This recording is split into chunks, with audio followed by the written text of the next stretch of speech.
Spettatori di Antena 3, buona giornata e ben ritrovati con la prima edizione dei nostri telegiornali, anche oggi insieme fino alle 14:30 con la prima edizione, tutte le notizie di cronaca delle ultime ore, oltre che agli approfondimenti di quelle che sono le principali tematiche, i principali argomenti di attualità di questo periodo. Naturalmente continueremo poi con lo spazio dedicato alla politica con la campagna elettorale in vista delle elezioni politiche del prossimo 25 di settembre, con il dibattito appunto in onda a partire dalle 13:30. Ma cominciamo subito con la cronaca, una notizia che ci arriva dalla provincia di Treviso, che vi avevamo già anticipato ieri sera nel corso del nostro telegiornale, ed è la notizia dell'ennesima vittima, dell'ennesima giovanissima vittima sulle nostre strade. Si tratta di un ragazzo di appena 17 anni, l'incidente si è verificato nel tardo pomeriggio di ieri a San Pietro di Feletto. Vediamo. La 12ª vittima dell'agosto più terribile che la Marca ricordi sul fronte delle tragedie sulla strada. Un altro ragazzo nella lista dei lutti. Francesco Favaro aveva compiuto 17 anni poco più di una settimana fa e in sella alla sua moto stava andando, beffa del destino, a prendere il regalo che gli amici le avevano comprato, un casco nuovo. Ma affrontando una curva in discesa a poca distanza da casa, San Pietro di Feletto, ha perso il controllo del mezzo ed è finito contro un palo, morto sotto gli occhi di un amico che lo seguiva a poca distanza. Una dinamica da accertare, forse una distrazione fatale. Intanto una comunità sconvolta piange l'ennesima giovane vita spezzata, come quella di un altro 17enne, Kevin Carraro, travolto da un'auto a Castelfranco giovedì scorso. I funerali del ragazzo sono stati fissati domani alle 15:30 nel Duomo cittadino, l'addio al ragazzo che ha perso la vita in sella alla bici, mentre la Marca, stanca di contare croci, chiede a gran voce che si intervenga a più livelli per la sicurezza stradale, a partire dall'educazione nelle scuole. E la notte scorsa alle 2:30 circa i vigili del fuoco sono intervenuti in via Mazzini nel comune di Vescovana nel Rodigino per soccorrere un automobilista rimasto ferito dopo aver impattato contro un'abitazione dopo la perdita di controllo del mezzo. I pompieri arrivati da Este e Rovigo hanno messo in sicurezza la vettura che si trovava su un fianco ed hanno estratto il conducente rimasto incastrato, che è stato preso in cura dal personale sanitario del SUEM di Rovigo per essere poi trasferito in ospedale. I carabinieri hanno eseguito i rilievi dell'incidente. Le operazioni di soccorso dei vigili del fuoco sono terminate dopo 1:30. E torniamo ora a parlare della tragedia di Michele Merlo, il cantautore di Rosà, morto di leucemia il 6 giugno del 2021. Ebbene, il ragazzo poteva essere salvato con una possibilità tra il 79 e l'86% se il medico di base avesse capito che l'ematoma alla gamba era il sintomo della malattia che l'ha ucciso. E questo è l'esito della perizia disposta dal GIP di Vicenza nell'ambito dell'inchiesta per omicidio colposo che vede indagato il medico di base con studio a Rosà, cui l'artista si rivolse il 26 maggio dello scorso anno. In quell'occasione Merlo gli mostrò un vasto ematoma che da poco più di una settimana gli era spuntato sulla coscia sinistra. Lo specialista trattò il livido come un banale strappo muscolare, applicando sulla gamba una benda allo zinco e raccomandandogli di tenerla per 4 o 5 giorni. In realtà quell'ematoma era uno dei primi segnali del tumore che stava intaccando le cellule del sangue. La relazione dei consulenti nominati dal giudice Antonella Toniolo è stata depositata nei giorni scorsi e verrà discussa in tribunale il prossimo 26 di settembre.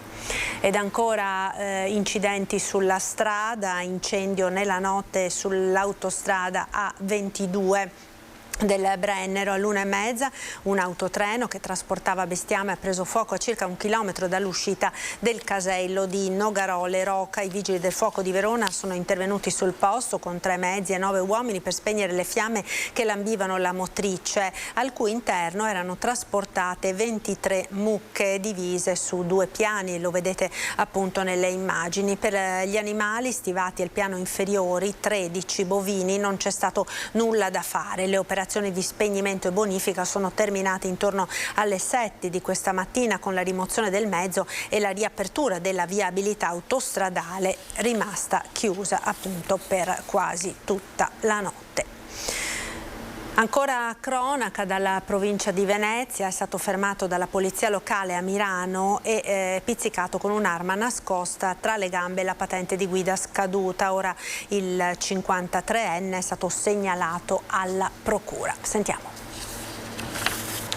Doveva essere un normale controllo di routine e invece ieri nel primo pomeriggio gli agenti della polizia locale dei comuni del Miranese hanno trovato un 53enne con una pistola nascosta fra le gambe che viaggiava da solo. Una volta avvicinati al finestrino, gli agenti si sono accorti della pistola e gli hanno intimato di appoggiarla sul cruscotto e uscire dal veicolo con le mani in alto. Il guidatore, senza fissa dimora, non ha opposto resistenza, facendo esattamente quello che gli agenti gli hanno chiesto. L'arma in questione era una scacciacani il cui tappo rosso era stato colorato di nero, rendendola così perfettamente uguale a una Beretta 92, solitamente in uso alle forze dell'ordine. Il 53enne ha spiegato agli agenti che stava usando la pistola in riva al fiume Muson a Mirano per sparare alcuni colpi per divertimento. L'uomo è stato segnalato in procura, oltre che gli agenti della municipale hanno rilevato che la sua patente di guida era stata sospesa nel 2006 e mai stata riabilitata. Ed ancora cronaca dal Padovano, denuncia del sindaco di Villa del Conte che ha segnalato lo sversamento di litri di olio esausto all'ingresso di un parco cittadino. È l'ingresso del parco di Via Venezia quello che viene riprodotto in queste immagini pubblicate sui social dal sindaco di Villa del Conte, Antonella Argenti. Litri di olio esausto, quello che andrebbe versato solo negli appositi contenitori, perché un solo litro è sufficiente per contaminare 1 milione di litri d'acqua. All'ingresso del parco è intervenuto il comune su segnalazione di una cittadina. Abbiamo raccolto e assorbito quanto possibile, spiega il sindaco Argenti, cercando di tamponare l'olio già penetrato nel terreno. Pericolo e danno causati da un genio che forse non sa che a 50 metri vi è il raccoglitore apposito. Blitz della polizia locale di Crocetta del Montello, siamo nel Trevigiano in un deposito abusivo di derrate alimentari. Dentro il deposito di 200 metri quadrati c'era di tutto: 8 congelatori contenenti carne non etichettata e priva della tracciabilità, 1 tonnellata di riso in un sacco aperto con insetti all'interno, numerosi prodotti scaduti, 115 confezioni da 8 kg di tagliatelle, 8 sacchi di spaghetti, pesce in fase di scongelamento. Il tutto a fianco di vecchi materassi, televisori in disuso e mobili. Un'area adibita ad uso artigianale era diventata un deposito abusivo di derrate alimentari in pessime condizioni destinate alla vendita nel vicino supermercato. È quanto è rinvenuto alla polizia locale di Crocetta del Montello nel corso di un controllo di polizia edilizia avvenuto la scorsa settimana. L'ispezione ha anche accertato che il deposito abusivo, che modificava le finalità dell'utilizzo iniziale dell'immobile in un uso non compatibile alle caratteristiche dell'edificio, si trovava in condizioni igienico-sanitarie pessime. Al termine dell'ispezione si è dunque provveduto al blocco di tutta la merce e alla distruzione di parte del materiale, oltre a sanzionare i proprietari. Ed ora il primo approfondimento del nostro telegiornale, parliamo di caro energia, di bollette, di attività economiche con particolare riferimento al mondo del commercio. Ringrazio per essere con noi quest'oggi Federico Capraro, presidente di Ascom Confcommercio di Treviso. Buongiorno Capraro, grazie per essere con noi. Grazie dell'invito a voi. Grazie, e Alberto Irone, segretario generale della Filcams CGL di Treviso. Buongiorno Irone, grazie anche a lei per essere con noi. Allora, cominciamo subito con la notizia di questi minuti, devo dire, perché è scattata proprio oggi alle 12 la protesta organizzata in tutta Italia dalla Confcommercio con i negozianti aderenti che hanno spento le luci delle vetrine, proprio per richiamare ancora una volta l'attenzione sull'urgenza di una soluzione immediata al problema del caro energia. Federico Capraro, Treviso come sta andando e che riscontri avete dai negozianti? La realtà di Treviso non è diversa da quella dei centri minori del nostro mandamento, ma da quella di tutte le realtà italiane, ahimè. Il messaggio è forte. Spegnere le luci non è certo un messaggio che sta a indicare qual è la soluzione per risparmiare. Spegnere le luci in un'attività, in una via, vuol dire spegnere la vita Credo che il messaggio sia chiaro, le soluzioni vanno trovate velocemente, sono a monte nel senso che ci sono dei palliativi, ma non è la riduzione del consumo il problema, è l'accorgimento che permette di risolvere. Certo che a casa ognuno di noi, in attività, in azienda, in negozio, il ragionamento è quello di stare attenti a quanto si consuma, e ecco la soluzione: chiudiamo le scuole. Per un'amministrazione, per la provincia, vuol dire chiudere le scuole sabato, avere un risparmio di un certo tipo, piuttosto che chiudere determinate attività. Ma spegnere le luci vuol dire chiudere, vuol dire spegnere la vita.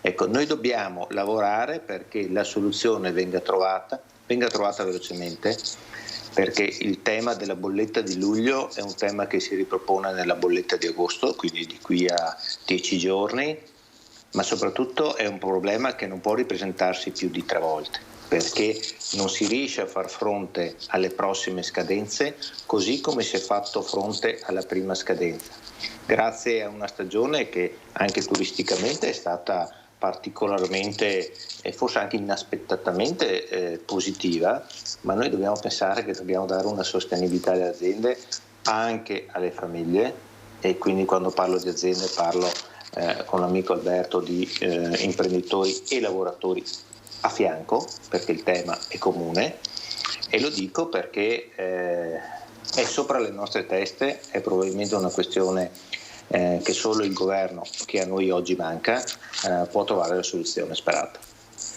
Ecco, Irone, perché ovviamente questa situazione chiaramente rischia di avere dei risvolti occupazionali, no? Se si spengono le vetrine, cioè se si chiudono le attività, ovviamente le ripercussioni ci sono anche sui lavoratori, sui dipendenti di tutti questi negozi e di tutte queste attività. E diciamo più di qualche negoziante ha già lanciato dei segnali ben precisi, c'è chi comincia a chiedere la cassa integrazione. Beh sì, c'è una situazione difficile. Noi crediamo che questa situazione debba essere contrastata con azioni governative precise che vanno nella direzione di andare a reperire le risorse tassando gli extra profitti delle aziende energetiche che negli ultimi mesi sono stati a doppia o tripla cifra, e destinando quelle risorse a definire un tetto sul prezzo del gas, come richiesto tra l'altro dal nostro governo e dalle organizzazioni sindacali a livello europeo e non solo italiano. Quindi una misura che riesca in qualche modo ad avere garanzie che siano trasversali a tutti i paesi europei, perché quello che noi stiamo vivendo in queste settimane, in questi mesi in Italia, non è altro che un problema che altri paesi europei stanno affrontando, risolvendo con ricette diverse, ma che in qualche modo interessa tutti.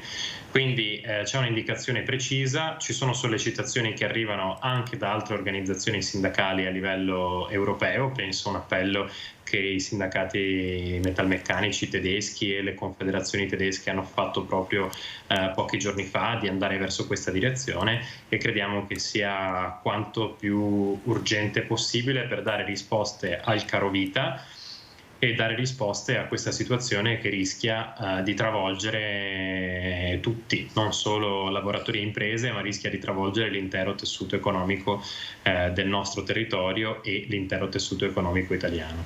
Su questo aspetto ci tengo a ribadire quanto abbiamo affermato negli ultimi giorni pubblicamente, cioè che pensiamo che questa fase possa essere utile per andare a contrastare sprechi e andare a contrastare situazioni che peggiorano la vita delle persone. La pandemia e gli ultimi mesi e gli ultimi anni ce l'hanno dimostrato che è possibile tenere chiusi i negozi e i servizi non essenziali durante la domenica senza che interi sistemi e categorie economiche vengano in qualche modo travolte o che vengano messe in difficoltà. Ecco, noi crediamo che una misura di questo tipo possa essere utile, aiuti la conciliazione vita-lavoro, diminuisca purtroppo un effetto e diminuisca una tendenza che c'è da parte di tante attività commerciali a tenere aperto la domenica anche solo per garantire una presenza senza che ci siano i margini necessari per coprire da un punto di vista economico quell'apertura, e consenta di diminuire gli sprechi. Diciamo che tra le scuole in DAD e i negozi aperti la domenica preferiamo che si adottino soluzioni che vadano a tutelare i diritti essenziali. Ecco, Federico Capraro, questa proposta di chiudere i negozi la domenica riapre una questione annosa della quale si dibatte da molti anni. La vostra posizione su questo potrebbe essere una soluzione percorribile per ridurre anche i costi energetici delle bollette? Sono degli accorgimenti, in parte sono condivisibili, in parte sono da considerare insieme ad altri, e quindi probabilmente con dei momenti di incontro e di confronto, ma sono degli accorgimenti tattici, cioè di emergenza e di soluzione all'emergenza che c'è. Oggi gli alberghi stanno pensando alla chiusura stagionale, cosa che nel nostro territorio non si è mai ipotizzata. La chiusura stagionale, per capirci, da metà novembre a metà febbraio, e quindi trasformare l'attività da annuale a stagionale con una riduzione dei costi nella bassa stagione, è una soluzione tattica, è una soluzione d'emergenza, è una soluzione contingente, però ha una dinamica sull'occupazione, il presidio del territorio, sui servizi da fornire, in questo caso ai turisti, ma comunque alla comunità, che non può essere presa semplicemente perché è la soluzione più veloce per far fronte a dei numeri che sulla bolletta stanno aumentando. Dico questo perché poi ognuno nel suo piccolo guarda alcune soluzioni senza probabilmente rendersi conto di quali sono le conseguenze che si hanno magari sul medio e lungo termine. Noi dobbiamo trovare delle soluzioni strategiche, non possiamo pensare che le imprese tutte del nostro settore, e dopo apro una piccola parentesi, ma così anche di altri settori, debbano trovare delle soluzioni per far fronte a dei costi che sono insostenibili. Se i costi sono insostenibili, la soluzione è ridurre i costi insostenibili e portarli in una dimensione al quale l'azienda riesce a fare fronte. Non è quella di trovare altre soluzioni per cui si chiude il forno, per cui si produce 3 giorni a settimana, per cui si chiude la linea produttiva e la si apre di notte perché di giorno si consuma di più, sto inventando ovviamente, piuttosto che si trasforma un albergo da annuale a stagionale o si chiudono delle attività nei giorni in cui il fatturato cala e quindi non si ha la copertura dei costi.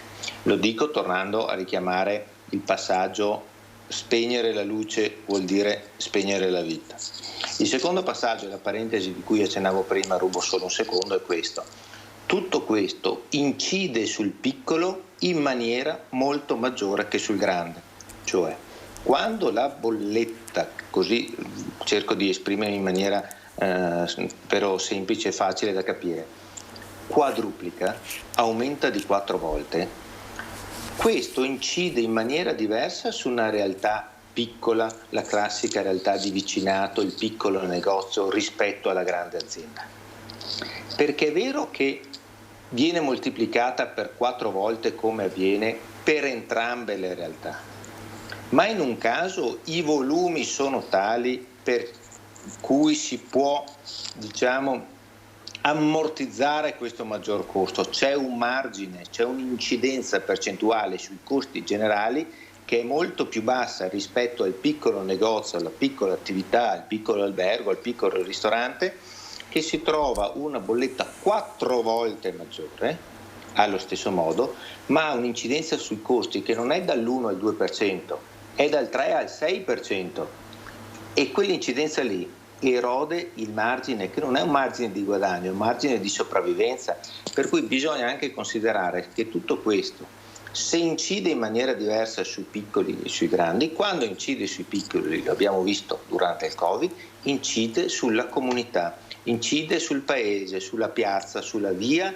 incide sulle attività di vicinato, sul servizio alle fasce deboli, sulla sicurezza, incide sul presidio sul territorio in maniera diversa, quindi non è solo una soluzione energetica. Certo, incide sulla vita della città, naturalmente, del paese. A proposito di piccoli e di grandi, fioriscono, nonostante la situazione contingente così difficile di cui stiamo parlando, nuove aperture di centri commerciali. Proprio oggi l'inaugurazione del nuovo parco commerciale di fronte all'aeroporto Canova di Treviso. Questo vi preoccupa ancora di più? Tra l'altro c'è un altro grande supermercato, stanno un po' sorgendo dappertutto davvero come funghi, e la domanda che sorge spontanea è poi quella di come faranno a sopravvivere tutte queste attività, perché poi alla fine il bacino d'utenza dei potenziali clienti sempre quello è in un determinato territorio. No, Capraro? Ma sembrano, detti oggi, degli investimenti, dei progetti anacronistici. Quindi due letture. L'una è che probabilmente questi disegni, questi progetti, queste aperture sono frutto di una programmazione davvero di oltre 10 anni fa, che oggi si scontra con una realtà davvero che non dà segnali in questo senso, ma probabilmente è frutto del fatto che sono stati fatti degli investimenti a monte con delle acquisizioni delle aree, con una macchina di investimenti che è partita e che oggi deve arrivare al termine della corsa, chiudendo questo investimento. Il vero problema è questo, che quando si chiude questo investimento, cioè quando si apre l'attività, nasce un problema, perché è vero che l'apertura vuol dire nuova occupazione, ma noi sappiamo che a fronte di una nuova occupazione in quel centro c'è un calo dell'occupazione in altre realtà, e poi sappiamo bene che nella grande distribuzione c'è una logica di saturazione del mercato che porta le grandi catene ad occupare gli spazi non sulla base di una reale domanda di mercato. Non c'è un'esigenza di nuove aperture, c'è un'esigenza privata tra le grandi realtà di coprire degli spazi, perché la copertura mia va a danno tuo. Cioè la copertura di mercato, di fasce di mercato di una realtà vuol dire che altre realtà concorrenti non riescono ad arrivare a pari copertura. Quindi è una lotta per saturare il mercato, ma questo viene fatto, uno, non sulla base di una reale domanda. Il calo dei consumi previsto per i prossimi mesi credo che non sia in discussione. Cioè, sarà evidente a fronte della situazione che stiamo parlando. Quindi se consumeremo di meno, per quale motivo aumentiamo l'offerta? Non c'è una logica di mercato, c'è una logica diversa. Due, è una logica esclusivamente privatistica che va però a ledere gli interessi della comunità, perché a fronte di quelle aperture ci saranno d'altra parte delle chiusure di coloro che non possono sostenere determinati costi, e vuol dire impoverimento per quella comunità, per quel quartiere.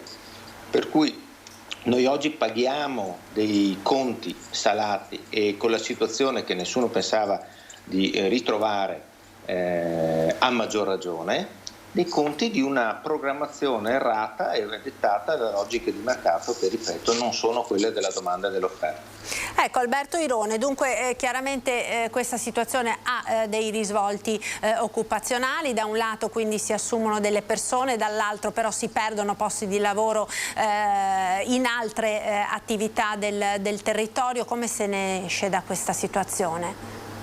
Servono indicazioni molto in fretta da parte del governo per cercare di contenere questi aumenti sulle materie prime che stanno toccando la vita delle persone e i salari dei lavoratori. Servono indicazioni che siano quanto più possibile condivise a livello europeo, quindi ben vengano gli appelli e il lavoro che le istituzioni stanno mettendo in campo in queste ore per cercare soluzioni ad un livello superiore a quello italiano, perché la guerra purtroppo e altre situazioni di difficoltà dovute a una situazione economica post pandemia che non si è ancora stabilizzata ci preoccupano e gli scenari non saranno sicuramente dei migliori. Quindi aspettiamo e auspichiamo che queste iniziative vengano prese in fretta. Auspichiamo che le risorse vengano trovate tassando gli extra profitti delle aziende, a cominciare dalla tassazione degli extra profitti delle aziende energetiche, perché è immorale e io penso che non sia democratico che ci siano aziende che su questa crisi e su questa situazione di difficoltà da parte di cittadini, imprese e da parte di lavoratori speculino o comunque si trovino in una condizione estremamente favorevole per il mercato, quindi le risorse vadano prese lì e vadano destinate a calmierare i prezzi, possibilmente con misure di livello europeo. Quindi questa è la soluzione che sosteniamo e questa è, spero, l'indirizzo che si darà il governo insieme alle forze politiche nelle prossime ore, pure in questa difficile campagna elettorale. Ecco, su queste nuove aperture a Treviso di grande distribuzione, insomma, che continuano, diciamo, a porre gli occhi sul nostro territorio? Su questo tema noi pensiamo quello che abbiamo già detto pubblicamente, cioè che si debba riprendere in mano una legge che non c'è di carattere regionale che impedisca di aprire strutture commerciali sotto una certa dimensione senza richieste di autorizzazioni particolari. La Regione su questo tema deve intervenire, ci sono diverse proposte di legge, di cui alcune tra l'altro anche trasversali, le forze politiche che devono necessariamente essere prese in esame da parte del Consiglio regionale, e noi diciamo quello che abbiamo sempre detto, cioè che un aumento di posti di lavoro e un aumento di strutture di vendita nello stesso segmento, nello stesso contesto geografico rischia di impoverire i lavoratori e rischia di purtroppo trascinare con sé molti problemi anche di tenuta ambientale e occupazionale sul lungo periodo, perché oltre a occasioni di lavoro serve lavoro di qualità e serve lavoro ben retribuito, serve un lavoro che sia quanto più possibile pieno in termini orari, e purtroppo sono tutte condizioni che da iniziative come quelle che negli ultimi anni abbiamo visto mettere in campo da parte delle aziende che preferiscono aprire store o aprire superfici di piccole dimensioni pur di rubare fette di mercato ad altri, sono condizioni che purtroppo situazioni di questo tipo non garantiscono a nessuno. Quindi auspichiamo che si possa intervenire per evitare che in futuro ci possano essere ulteriori situazioni di scompenso, come le definiamo. Ecco, un'ultima domanda prima di salutarvi. Capraro, volevo chiederle, perché mi incuriosiva ciò che stava dicendo prima circa gli alberghi stagionali, ma quindi ci sono degli alberghi del territorio di Treviso che hanno intenzione di chiudere nel periodo invernale per far fronte in qualche maniera, insomma, a questi rincari delle bollette? Avete già delle indicazioni in questo senso? Ci sono le zone più turistiche, penso alla Pedemontana, piuttosto che ad altre zone che in alcuni mesi, nei mesi invernali, non hanno la presenza del turismo business o non nella misura sufficiente, che stanno valutando la trasformazione dell'attività da annuale a stagionale, quindi con la chiusura invernale. Questo cosa vuol dire? Ripeto, una trasformazione delle dinamiche e soprattutto delle dinamiche di lavoro in un momento nel quale, tra l'altro, la gestione delle risorse umane non è tra le più semplici per quello che stiamo vedendo e vivendo. E secondo aspetto, ci sono alcuni piccoli paesi della nostra Pedemontana che sono famosi perché in quella struttura c'è un ristorante o c'è un albergo. Mi spiego, quando noi pensiamo a Follina, pensiamo all'abbazia dei monaci cistercensi, ma pensiamo anche a Relais Château Villa Abbazia. Cosa voglio dire? Che quella luce lì è una luce che tiene vivo il paese. Quando un ristorante per gestire i conti delle bollette apre solo il venerdì, il sabato e la domenica, vuol dire che per metà settimana quel paese lì è spento. E la stessa cosa succede in alcune realtà in cui l'albergo è anche il punto di riferimento, l'attrattiva, ripeto, la luce, il richiamo per quel paese. Il richiamo in termini turistici, in termini di visitatori, in termini anche di nome che fa conoscere quel piccolo paese nel mondo. Allora cosa voglio dire? Se la soluzione è di ordine economico, stiamo attenti che le conseguenze sono di ordine sociale. Certo, ed è evidente questo. Io vi ringrazio davvero per essere stati con noi. Grazie a Federico Capraro, presidente di Ascom Confcommercio Treviso, e Alberto Irone, segretario generale della Filcams CGIL di Treviso. Una buona giornata e un buon lavoro. Grazie. A voi. A voi. Grazie. Noi ora ci fermiamo per qualche istante di pubblicità. Linea alla regia. Ci rivediamo tra pochissimo.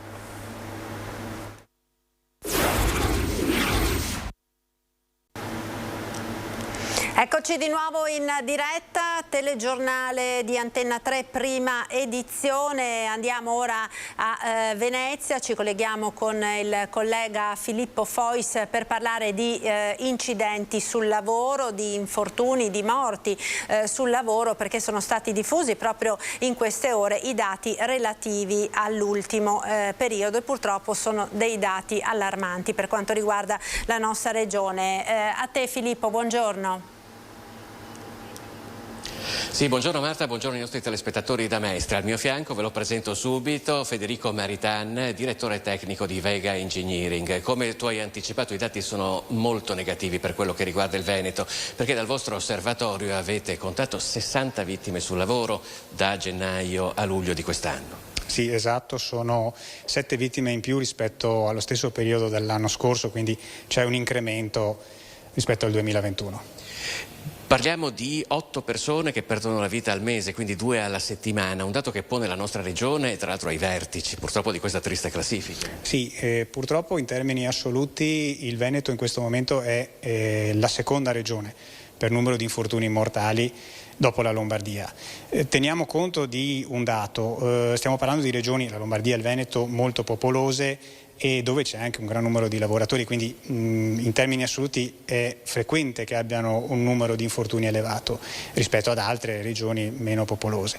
Però se noi andiamo a vedere l'indice infortunistico, cioè il rapporto tra gli infortuni mortali e la popolazione lavorativa, ahimè il Veneto è ancora al di sopra della media nazionale, quindi vuol dire che quest'anno le cose non stanno andando bene. Anche perché fino a poco tempo fa il Veneto era sotto la media nazionale, cos'è cambiato secondo lei? Sì, in effetti in passato il Veneto, facendo appunto il calcolo di questo indice che pesava sul fenomeno, sul numero di lavoratori, si trovava al di sotto della media nazionale. Dire che cosa è cambiato è molto difficile perché evidentemente ogni infortunio poi è causato da molte cause, non da una sola. Certamente ci sarà una ripresa quest'anno più intensa delle attività lavorative, mi viene da dire forse anche un modo di lavorare meno attento, forse anche dovuto appunto a questa ripresa. Poi teniamo conto che generalmente i settori dove avvengono gli infortuni mortali sono purtroppo sempre gli stessi, in primis le costruzioni, e sappiamo che questo è un periodo in cui l'attività sui cantieri è molto intensa. Gli altri settori quali sono? Ma allora i settori più colpiti sono il manifatturiero e la logistica tipicamente. Anche qui naturalmente va fatta una considerazione sul numero di lavoratori occupati. Il settore manifatturiero è uno di quelli che occupa il maggior numero di lavoratori e quindi anche quello che vede un numero elevato di infortuni. Per contro le costruzioni hanno un numero di lavoratori alto ma non paragonabile come quantità al settore manifatturiero, e quindi vedere che nelle costruzioni avvengono tanti infortuni significa che stiamo di fronte a un settore in cui il rischio di infortunio mortale, quindi infortunio più grave, è molto elevato. È un rischio che voi calcolate anche utilizzando dei colori. Per quello che riguarda la regione Veneto credo il colore sia ancora arancione, però per quello che riguarda diverse province della regione è rosso, che vuol dire che è quello più alto. Esatto, purtroppo 4 province su 7 nella regione Veneto sono al di sopra della media nazionale e si vanno a collocare in quello che noi chiamiamo fascia rossa. Cosa significa? Significa che è la fascia in cui questo indice del rapporto tra gli infortuni mortali e il numero di lavoratori è più alto del 25% rispetto alla media nazionale, quindi il settore dove il rischio di infortunio è più alto in assoluto. Sì, oramai se ne parlava anche prima del Covid, di infortuni mortali sul lavoro, era stato aperto anche un tavolo in regione. Com'è che ci si può rimediare a un dato così negativo? Ma allora, questo è un argomento interessante. Bisogna ricordare che gli infortuni mortali e non mortali, in qualche modo, quindi le malattie dovute al Covid che possono causare un decesso ad esempio, e che possono essere riconducibili all'ambiente di lavoro, vengono considerate nelle statistiche degli infortuni. Questo cosa significa? Significa che i dati che noi leggiamo contengono infortuni chiaramente dovuti all'attività lavorativa, ma anche infortuni dovuti a decessi per Covid in qualche modo correlato all'attività lavorativa. Se noi guardiamo i dati, quest'anno sembra che gli infortuni mortali siano diminuiti del 16%, ma se noi andiamo a detrarre dai dati che abbiamo gli infortuni mortali, quindi le morti per Covid correlate al lavoro, scopriamo in realtà che gli infortuni sul lavoro, quelli realmente connessi a cause violente del lavoro, sono aumentati il 64%, quindi il 2022 nel primo semestre vede un aumento degli infortuni direttamente correlati al lavoro del 64%, il che è molto preoccupante.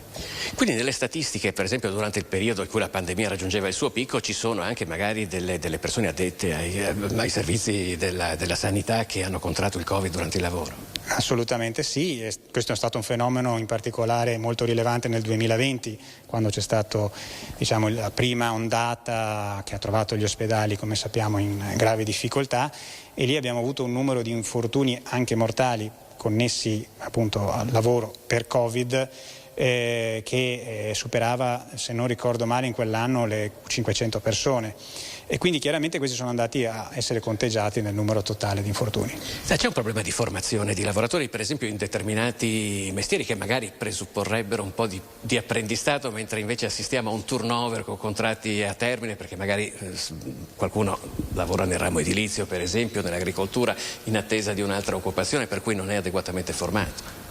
Questo naturalmente è vero, nel senso che accade non infrequentemente, soprattutto in alcuni settori dove è anche più difficile trovare manodopera, o spesso è manodopera straniera che magari fa anche fatica, anche per questioni culturali, a comprendere il tipo di sicurezza che noi esigiamo. Ecco, in questi settori frequentemente la scarsa formazione è uno degli elementi che determina l'infortunio. Teniamo conto anche di un altro fattore che è altrettanto interessante, che è l'età. Se noi andiamo a vedere gli infortuni soprattutto mortali, avvengono con maggior frequenza quando si diventa vecchi, quando ci sono lavoratori anziani, e crescono in termini proprio di indice, rapporto di nuovo infortuni su persone che lavorano in una certa fascia di età in modo incredibile sopra i 65 anni. C'è una percentuale di questi infortuni che forse è dovuta al caso, però credo che sulla lunga distanza, visto che comunque questo osservatorio è attivo da tempo, i dati siano quelli che danno una tendenza che va al di là delle tragiche fatalità. Sì, purtroppo io ogni volta devo dire che rivediamo numeri e fatti accaduti già nel passato, perché il numero di infortuni più o meno è costante da 10 anni e le cause spesso sono le simili, la caduta dall'alto, per esempio l'infortunio dovuto nelle attività di logistica magari al trasporto di materiali, quindi le motivi sembrano sempre gli stessi, i numeri sembrano sempre gli stessi, quindi probabilmente non stiamo incidendo, in particolare negli infortuni mortali, su quelle che sono le cause veramente. Le norme di sicurezza sono sufficienti oppure non vengono seguite sempre? Allora, le norme in termini legislativi sono sufficienti, non vengono seguite sempre, questo naturalmente è vero, ci sono realtà molto attente, molto virtuose, realtà invece che hanno un approccio verso la sicurezza molto sbrigativo. Si pensi che spesso gli infortuni mortali, soprattutto nel settore delle costruzioni, coinvolgono il datore di lavoro, e qui si va oltre a quello che può essere il mero ragionamento del risparmio, perché evidentemente se anche il datore di lavoro rischia la sua vita vuol dire che c'è proprio un problema culturale. Noi ringraziamo Federico Maritan, direttore tecnico di Vega Engineering, che è stato veramente molto esaustivo su questo problema e su questi dati che purtroppo lanciano un allarme molto pesante per quello che riguarda la sicurezza sul lavoro nella nostra regione. Ti restituiamo la linea, Marta.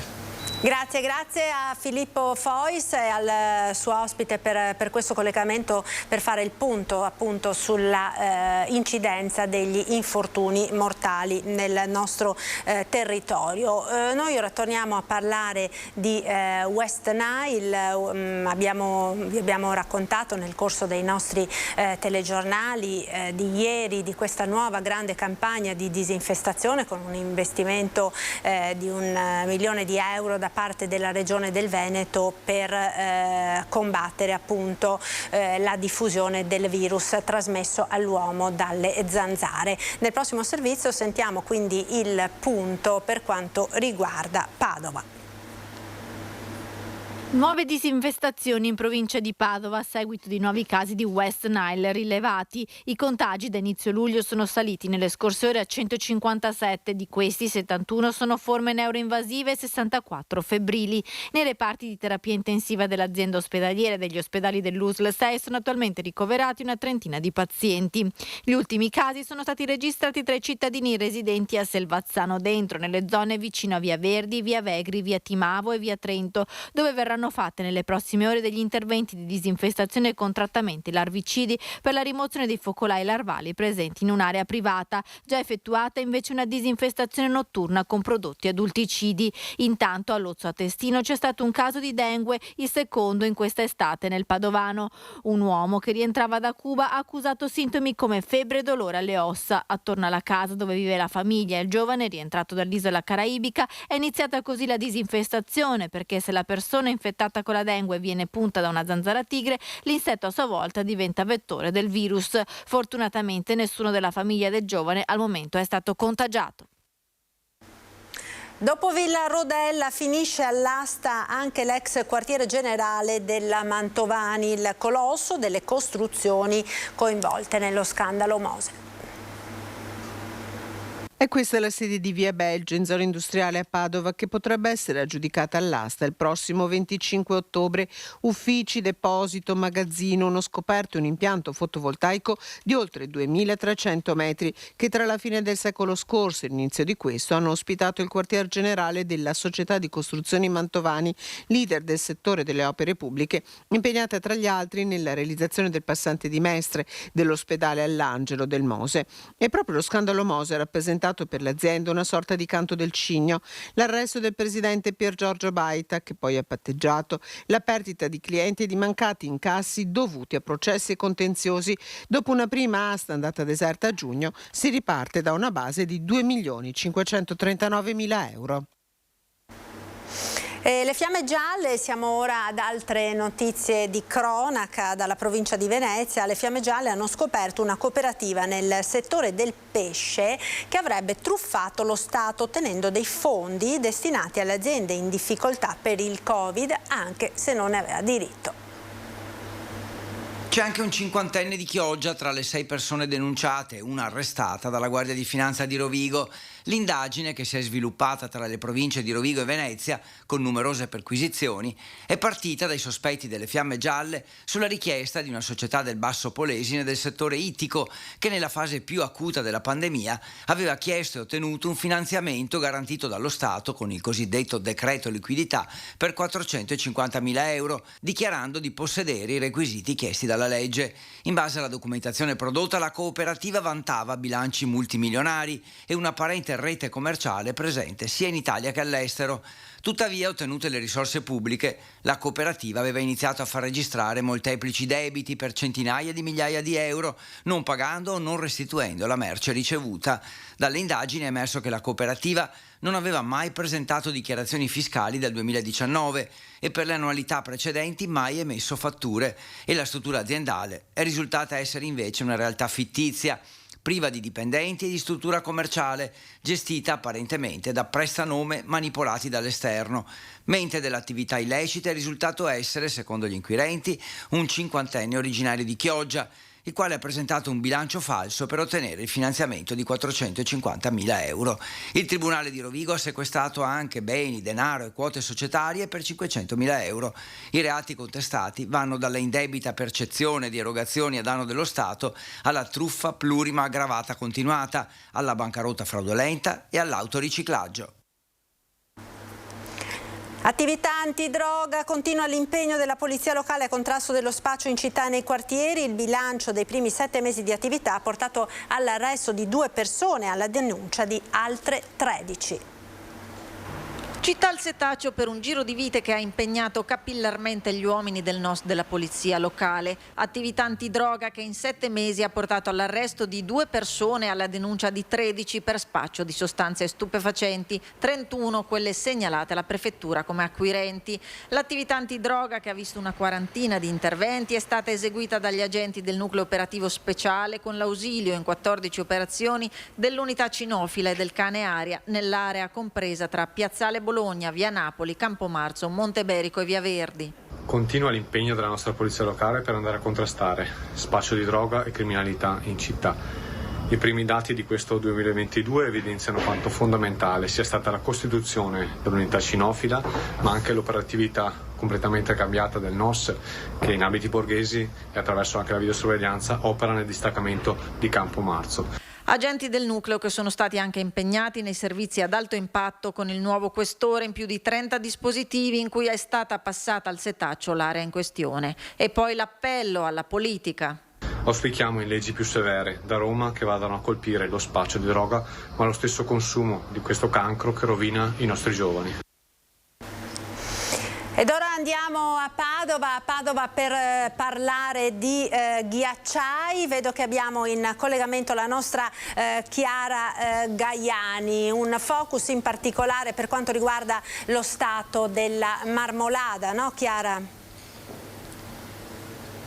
Sì, buongiorno Marta, buongiorno ai telespettatori. Ci troviamo all'interno di del Museo di Geografia dell'Università di Padova di Via del Santo e faccio un po' di pubblicità perché davvero questo luogo merita una visita. Se qualcuno viene a Padova e ha voglia di farsi un'idea di che cosa sta succedendo anche nelle nostre montagne, anche al ghiacciaio della Marmolada, secondo me di qua un passaggio si può fare per chi come me non riuscirà mai a salire in quota. Ti presento i nostri ospiti, Wanda Bonardo, che è il responsabile nazionale Alpi di Legambiente, che è proprio all'interno della carovana che Legambiente sta percorrendo lungo i ghiacciai dell'arco alpino. Sono iniziata il 17 agosto, finirà il 3 settembre, e Roberto Francese dell'Università di Parma e del Comitato di Glaciologico Italiano, che proprio dopo ci racconterà che cosa è successo quel 3 di luglio. Una carovana che Legambiente fa ormai da 3 anni. E che condizione avete trovato? In che condizioni avete trovato i ghiacciai italiani? Tra l'altro ovviamente in Marmolada non siete potuti salire, non ci va nessuno. Abbiamo visto un video prima e poi ve lo faremo vedere nelle edizioni di questa sera dei nostri notiziari che cosa da lontano avete vedere, però il video era già molto efficace, già molto dimostrativo di che cosa è accaduto, di che cosa sta accadendo. Beh, diciamo così, con una battuta, i ghiacciai scappano sempre di più verso l'alto e si riducono, sono sempre più raggrinziti, ingrigiti. Io devo dire che personalmente mi danno un'impressione di sofferenza, un po' perché come molti li vivo quasi come degli esseri viventi, no?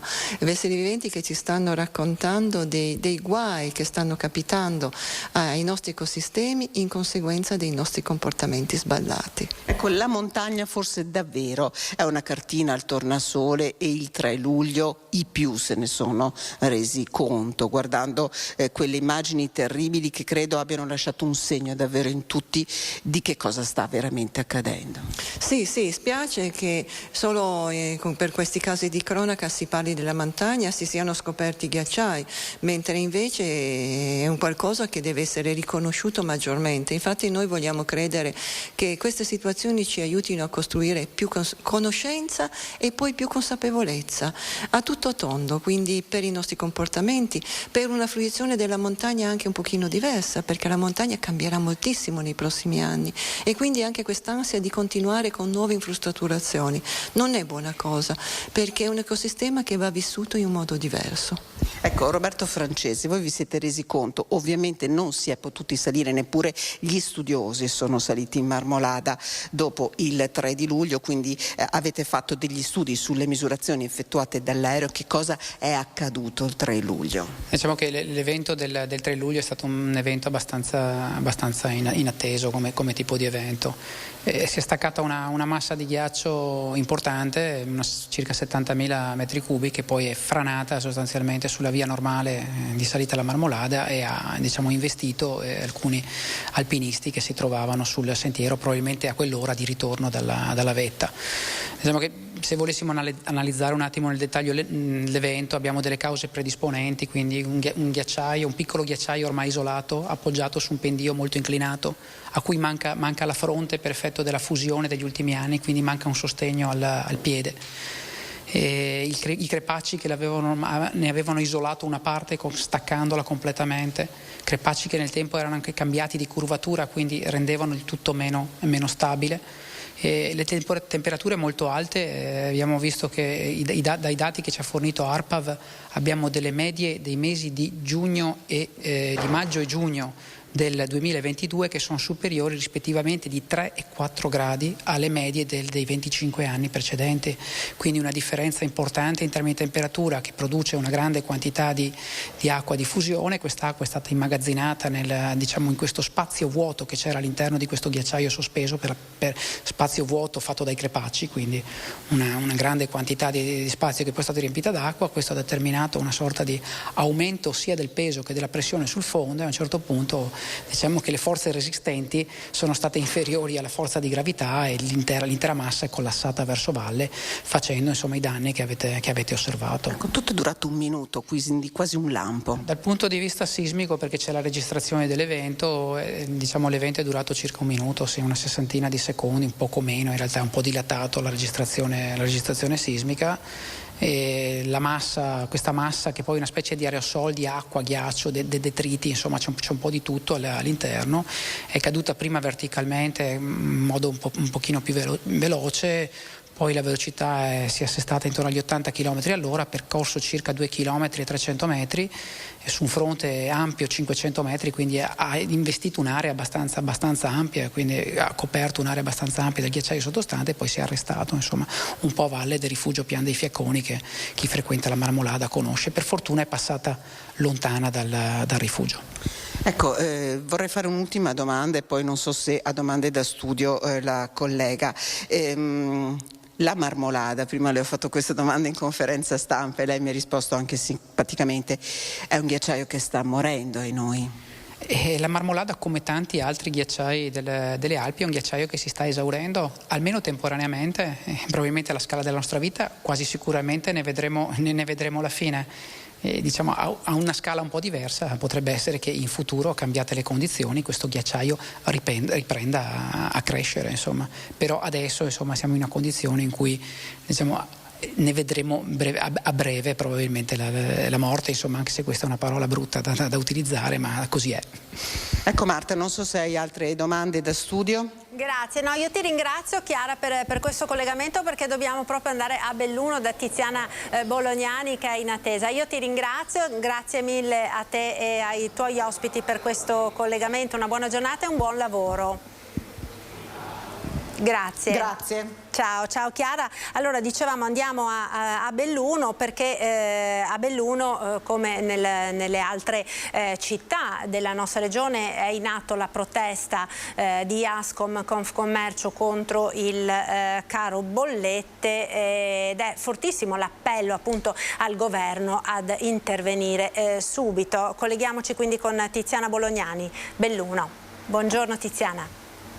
Sì, buongiorno, siamo nella sede di Confcommercio Belluno nella giornata in cui il presidente nazionale di Confcommercio a Roma terrà una conferenza stampa per spiegare quali sono i problemi che stanno attanagliando il mondo del commercio, del turismo, dei servizi in generale, che si stanno dibattendo con il problema oramai noto del caro dell'energia e che sta facendo, che ha come effetto principale quello dell'aumento smisurato del doppio, del triplo delle bollette che arrivano agli esercenti degli esercizi commerciali. Con noi questa mattina c'è il presidente della sezione alimentaristi di Confcommercio Belluno, Sandro Lavanda. Lavanda, è un problema davvero oramai diffuso, complicato anche da esprimere, da raccontare. Se prima abbiamo avuto una pandemia sanitaria, poco fa si diceva quella che stiamo affrontando, che ci troveremo ad affrontare, sarà una pandemia economica. Lei è d'accordo? Purtroppo sono d'accordo. Questa è una pandemia economica, una pandemia che purtroppo non vediamo soluzioni nell'immediato, perché abbiamo bisogno di soluzioni immediate. Qui c'è un sistema economico che pian piano sta sgretolandosi, soprattutto nelle medie e piccole attività. Consideriamo che il costo energetico in un mese è triplicato, sicché per esempio nella mia attività ho tre negozi Superette, Medi. Il costo energetico, se questi saranno i costi anche in futuro, avrò quasi 50.000 euro in più all'anno di costi che non posso scaricare certamente o al consumo o in altri modi. Quindi faccio presente che questa è un esempio, ma qui stiamo parlando di centinaia di attività, nel nostro caso qui a livello provinciale, che sono che hanno lo stesso problema. E tra queste, ecco, mi scusi signor Lavanda, tra queste attività, tra gli esercenti di queste attività sta maturando sempre di più, come dire, la convinzione che forse è meglio chiudere in bonis anziché arrivare a un punto di non ritorno. Se nell'immediato, parlo nell'immediato, la politica non può aspettare che si faccia un governo, che decida il governo prossimo, eccetera. Dobbiamo considerare che questo è un problema immediato che deve essere risolto con naturalmente anche la nostra collaborazione, perché siamo qui per collaborare. Capiamo che è un problema a livello europeo, mondiale, e quindi siamo qui per fare anche noi la nostra parte, no? Però una delle cose, ecco signor Lavanda, una delle cose che sicuramente oggi a livello nazionale si sta organizzando, la decisione è arrivata proprio nel tardo pomeriggio di oggi, per sensibilizzare i cittadini ed evidentemente per lanciare un messaggio alla politica. C'è stato l'invito da parte di Confcommercio Nazionale ai propri associati di spegnere le luci delle vetrine dei negozi da mezzogiorno a mezzogiorno e un quarto per lanciare il primo timido segnale. Certo, questo non può risolvere il problema. No, sicuramente non può risolvere il problema, anche perché la decisione è stata presa abbastanza in fretta, secondo me, a livello nazionale, quindi non è arrivata, il messaggio non è arrivato a tutti i nostri iscritti. Certo che è un primo segnale deciso, e che noi siamo decisi a portare la nostra posizione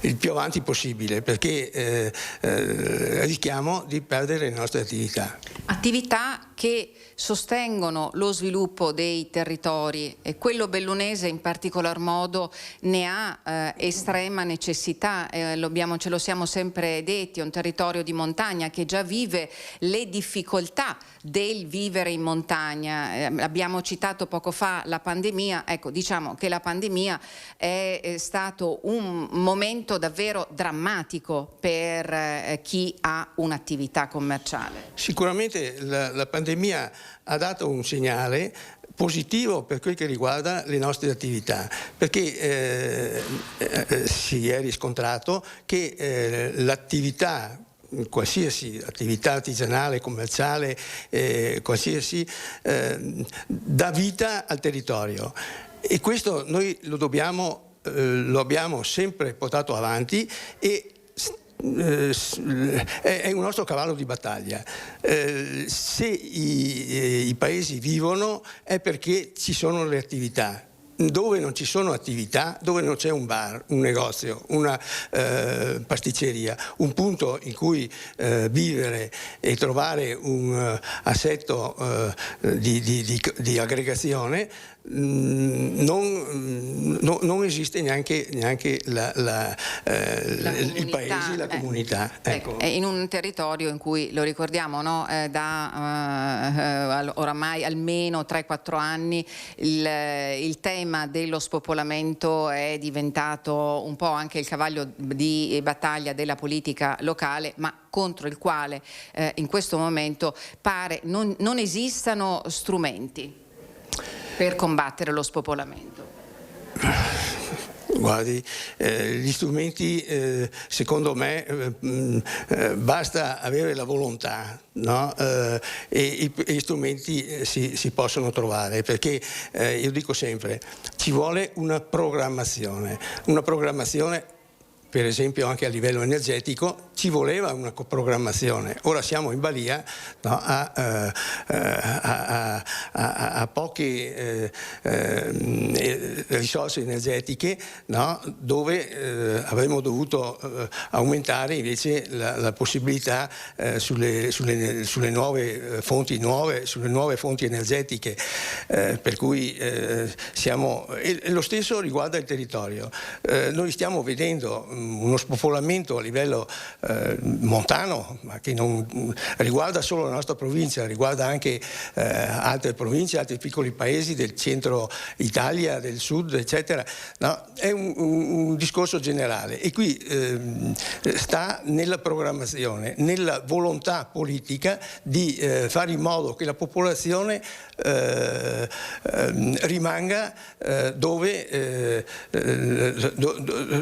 vive, ecco, che non ci siano immigrazioni, eccetera, perché altrimenti il territorio va a essere, come possiamo dire, è destinato a morire. Esatto, è destinato a morte certa. Lavanda, io la ringrazio per la sua testimonianza, la sua testimonianza anche di esercente di attività che si trova a combattere con questi rincari che, lo ricordiamo, sono iniziati ben prima della guerra in Ucraina. È già dallo scorso anno che le bollette hanno iniziato a dare segnali importanti, e che probabilmente, come ci ricordava il presidente di Confcommercio Belluno la scorsa settimana, sono stati sottovalutati, e si è pensato che si sarebbe trovata la possibilità di risolvere la questione. Così invece non è stato, e l'autunno che noi ci apprestiamo a vivere sarà davvero drammatico. Volevo aggiungere una cosa, non per fare pubblicità. La mia attività ha oltre 100 anni e non è mai stata in difficoltà come in questi momenti. Sono momenti tragici, no? Per cui la politica deve trovare un punto di accordo, ma un punto di accordo immediato. Non valgono tutte le chiacchiere che vediamo qui nei telegiornali, nei dibattiti, eccetera. Dobbiamo fare in modo che questo governo trovi una soluzione immediata. Le cose, c'è la possibilità di fare, l'importante è che la politica appoggi le direttive di questo governo. Non voglio fare pubblicità politica, però dobbiamo andare nell'immediato. non si può pensare di risolvere dopo le elezioni, dopo tutto un trambusto che a livello sappiamo come va a finire la nostra politica. Grazie Lavanda, credo che chiosa migliore non poteva fare. Da Belluno è tutto, vi restituisco la linea. Grazie a te Tiziana e al tuo ospite. Noi continuiamo a parlare della questione energetica, di questi problemi che stanno davvero mettendo in ginocchio famiglie e imprese. Ringrazio per essere con noi Stefano Bellotto, Adiconsum Treviso Belluno. Buongiorno Bellotto, grazie per essere con noi. Buongiorno e grazie per l'invito. Ecco, abbiamo sentito questo grido di dolore veramente da parte dei commercianti in tutta Italia, anche nel nostro Veneto stanno spegnendo le luci per chiedere un intervento urgente, non si può aspettare oltre per in qualche maniera frenare questo caro bollette che rischia di avere delle conseguenze davvero devastanti sulle imprese, sulle famiglie, ma sull'intero proprio tessuto sociale del nostro territorio. Ma sì, io ho avuto modo di ascoltare adesso in coda l'intervento precedente che ci evidenzia una situazione drammatica. Non sono abituato a drammatizzare le cose, però quello che succede, ne parlavo proprio anche l'altro ieri con mio figlio, è che tutta la filiera produttiva che si basava su un ipotetico accordo tra domanda e offerta di beni, di servizi, eccetera, eccetera, e che ha alla sua base un costo, che è quello dell'energia, tutto il rapporto equilibrato tra domanda e offerta sta completamente saltando, perché questo fattore, il costo energia, sta cambiando tutti gli scenari. Noi guardiamo tutte le filiere produttive, la filiera del mobile, la filiera del vino, la filiera della carta, quella del vetro, quella persino dei fertilizzanti, l'edilizia, non ne parliamo, sono tutte investite da questo processo. Cominciano ad esserci anche segnali che come associazione consumatori stiamo raccogliendo nel settore dell'auto, nel senso che è difficile avere i microchip, le persone che vogliono comprare un'auto, io ho il caso di una signora che deve comprare a ottobre 2021, fino ad oggi non riesce ad avere nulla, perché la macchina non è in produzione, cioè ci sono anche cause di forza maggiore. Per cui quello che sta succedendo e che giustamente, come diceva la giornalista prima, è iniziato già l'anno precedente, ha avuto un'esplosione terribile con gli eventi della guerra, perché non è un'operazione militare speciale ma una guerra della Russia contro l'Ucraina, che ha mandato in tilt tutto. Io dico che poi si vedono anche disparità terribili. In un supermercato ho visto l'olio di semi a 4,99, a 5 km l'avevo visto a 2,99, per cui probabilmente ci sono anche politiche commerciali che vengono messe in piedi particolari. Allora, ne parlavo proprio con mio figlio, cioè l'idea è: cambiamo la domanda, sicuramente noi dobbiamo cominciare a pensare a un modello diverso di consumo, cambiamo l'offerta che si basi anche su prodotti riciclati piuttosto che altro, ma il problema del costo, cioè tu devi diminuire i costi, e tu devi diminuire i costi non umani, cioè a dire l'energia, prima di andare a pensare di fare altro. Stiamo vivendo la stessa situazione della Covid-19, sui quali siamo intervenuti con degli strumenti fiscali. Ci saranno anche qui degli strumenti fiscali che verranno messi a disposizione, ma bisogna pensare anche a modalità nuove proprio di produrre e di consumare. Di produrre e consumare, mentre intanto l'inflazione galoppa. Ultimo dato proprio di oggi, no? Secondo l'Istat è salita all'8,4%, mai così dal 1985, e questo è chiaro che ha una ripercussione su tutti noi, su tutte le famiglie, palese e anche occulta. Poi magari parliamo anche dei risparmi sul conto corrente. Sì, il dato che esce è molto importante. Abbiamo avuto, si ricorda, la scorsa intervista che è stata per 20 anni, pensa poco così, dopodiché è salita.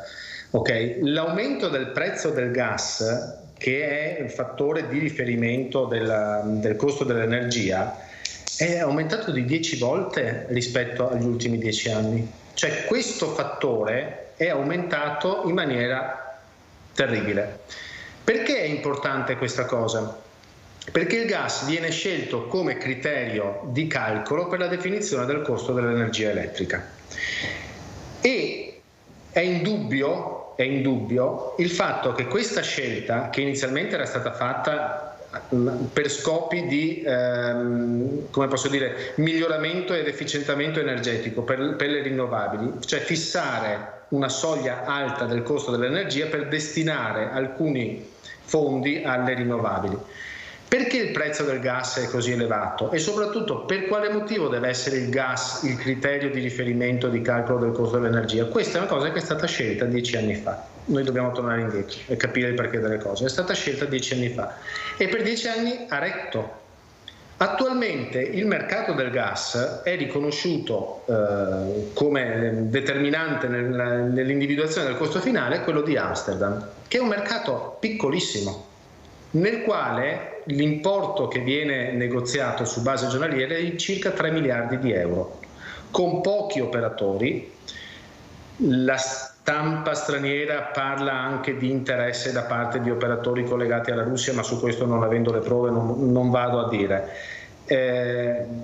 Però questo criterio sta facendo sballare tutto. Allora, fortunatamente l'Europa sta uscendo, e le notizie di ieri, la von der Leyen che ha annunciato l'apertura relativamente a un cambio del costo del gas o un price cap. Questo serve, e serve farlo in Europa. L'Europa è l'unico posto dove si possono realizzare queste cose. Ci sono dei motivi fiscali che potrebbero rallentare questa cosa, perché con i sistemi di azionariato con più paesi può darsi che un paese si approvvigioni di gas presso un altro, e questo potrebbe comportare un dumping fiscale. Fatto sta che il problema per le imprese e per le famiglie è quello di limitare l'impatto di questa cosa.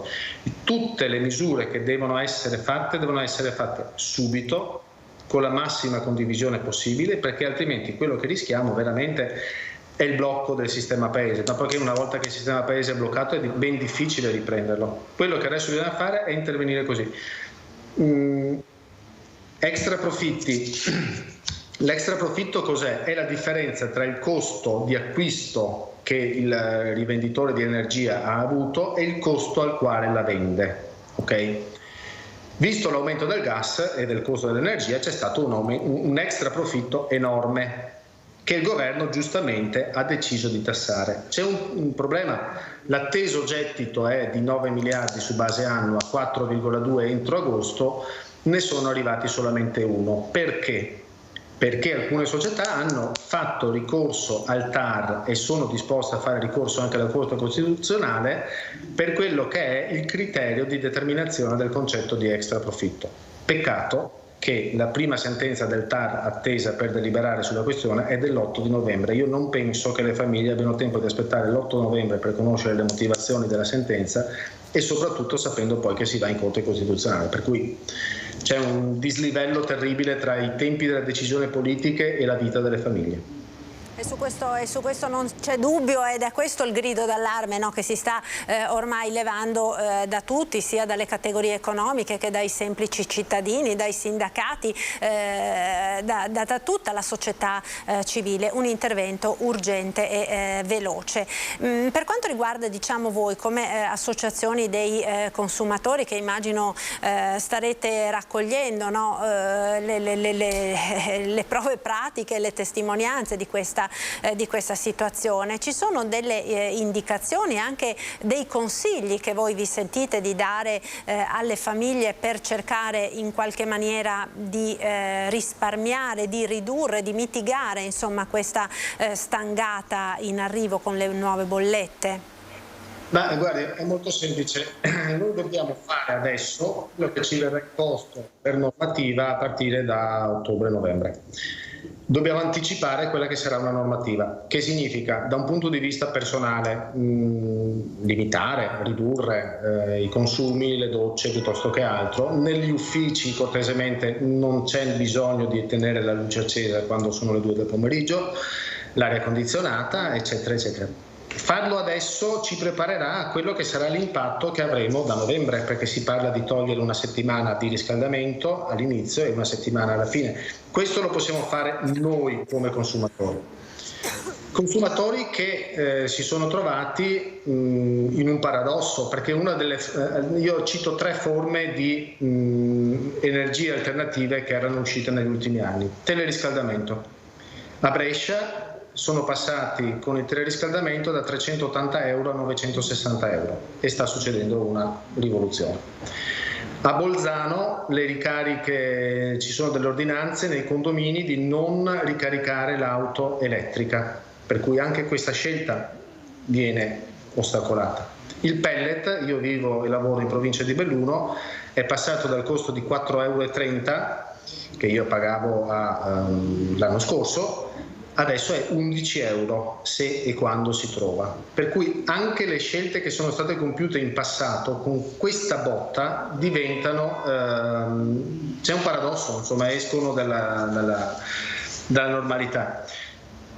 Attenzione a una cosa, non bisogna ragionare unicamente per oggi, perché io ho parlato di mio figlio, perché devo parlare di mio figlio, nel senso che noi quello che facciamo, e come CISL lo diciamo, lo facciamo nell'interesse delle generazioni future, cioè a dire che l'orizzonte che nel 2035 non ci siano più auto non ci siano più auto con le classiche maniere di combustione, o che nel 2050 ci sia la decarbonizzazione. Noi dobbiamo farlo per loro, per i nostri figli, e non è che 2035 o 2050 siano anni lontanissimi, perché stavo guardando prima, l'iPhone è stato fatto nel 2007, sono 15 anni, 2035 sono 12 anni che ci mancano, per cui non dobbiamo fare in modo che queste tensioni che ci sono impediscano una transizione energetica sulla quale già stiamo investendo molto. Dobbiamo adesso risolvere alcuni problemi che sono, come posso dire, che stanno rischiando di ammazzare gli operatori e le famiglie. Per cui dobbiamo lavorare su questo. Qualsiasi governo non può non fare questo. Su questo non c'è ombra di dubbio, no? Mi pare che, come dicevamo, è un po' quello che tutta la società civile sta chiedendo alla politica in questo momento, nonostante insomma la situazione di campagna elettorale che stiamo vivendo. Ma appunto lei accennava prima in pratica, no, ad alcune ipotesi, alcune situazioni anche che si stanno verificando. Un flash, proprio un ABC, ma veramente in 30 secondi, perché poi dobbiamo chiudere, di indicazione da dare ai consumatori. Allora, guardi, flash velocissimo.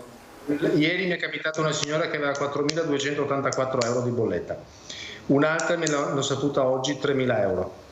Noi faremo tutto il possibile per assistere queste persone, ma è necessario assolutamente che le persone verifichino i consumi addebitati, perché soprattutto le compagnie piccole addebitano consumi che non vengono realizzati, si presentino a noi per contestare eventualmente le bollette ed eventualmente poi si va in conciliazione piuttosto che altri strumenti. Però questo attiene al diritto privato.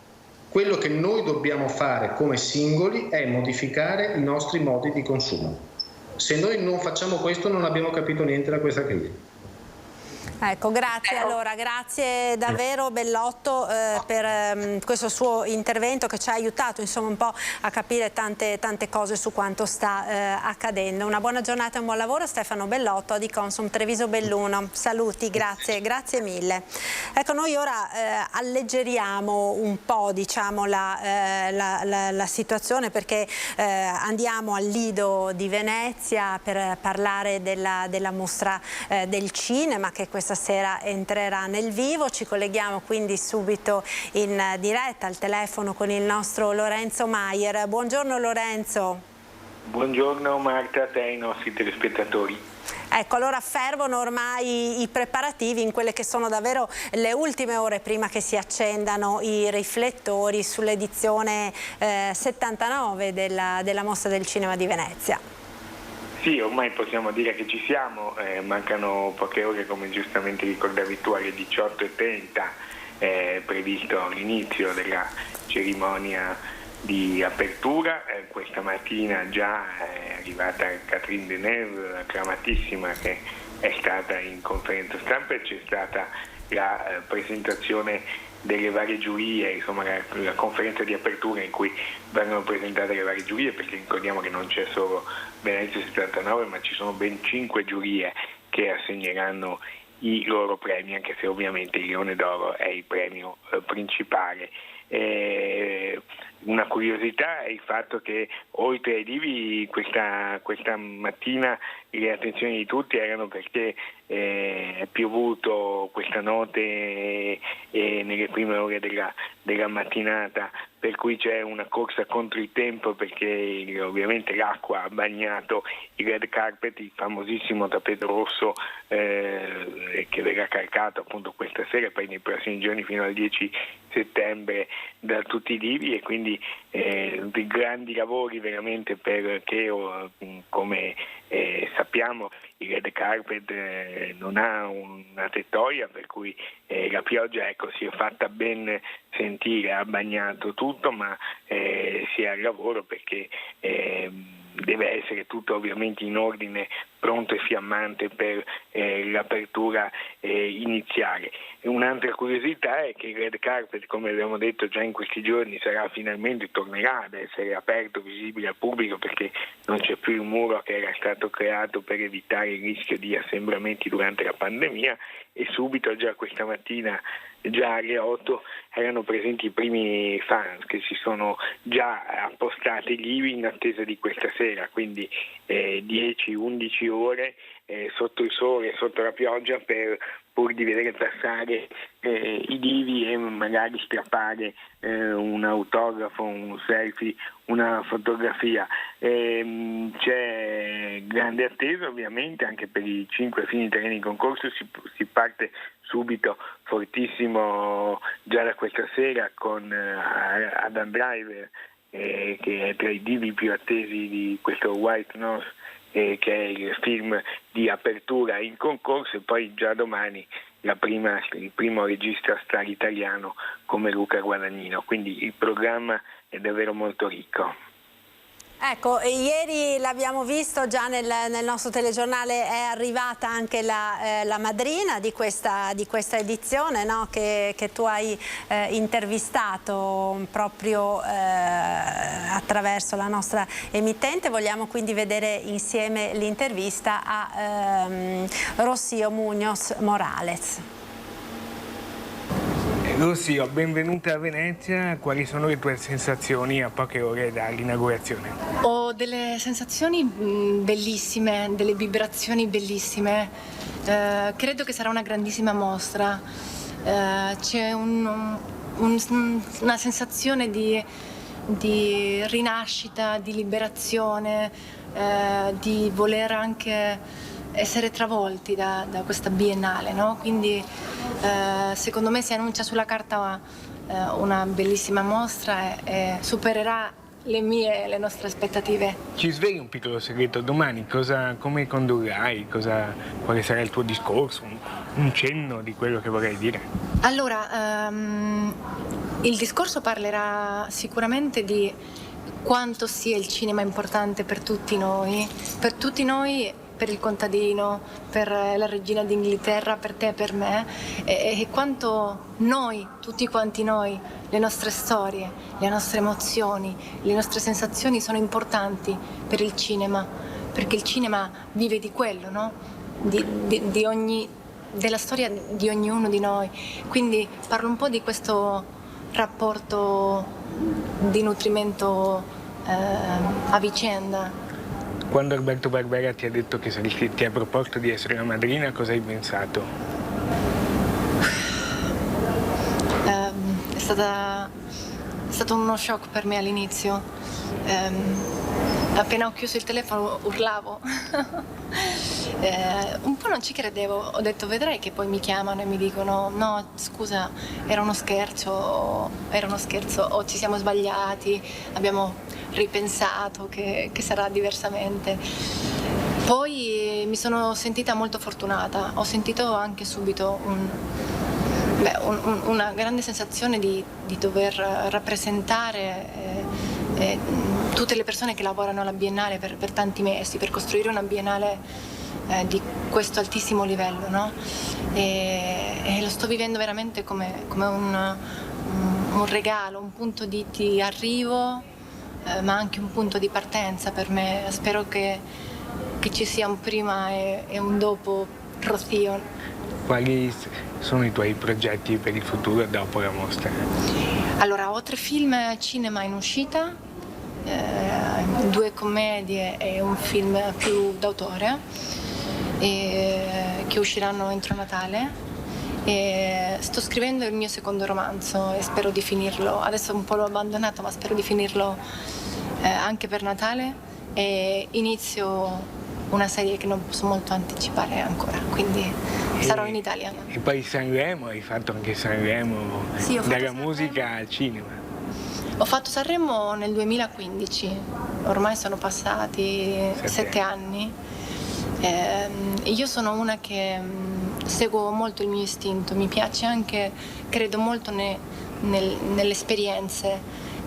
Se qualcosa la sento, c'ha un motivo per me, quindi ho fatto veramente Sanremo, ho condotto, ho fatto cinema più impegnato, ho fatto un thriller horror in inglese, ho fatto tanto teatro, scrivo, quindi credo che ci siano tanti modi di raccontare se stessi e raccontare anche il mondo che abbiamo intorno. 2 cose come abbiamo finito, un tuo pensiero di Venezia, su Venezia, come città. Venezia è magia, è una città unica in tutti i sensi, è un sogno, davvero. E se non ci sei, non ci credi.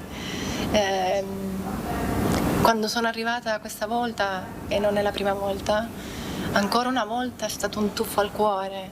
È una città che non smette mai di colpirmi, di emozionarmi, davvero.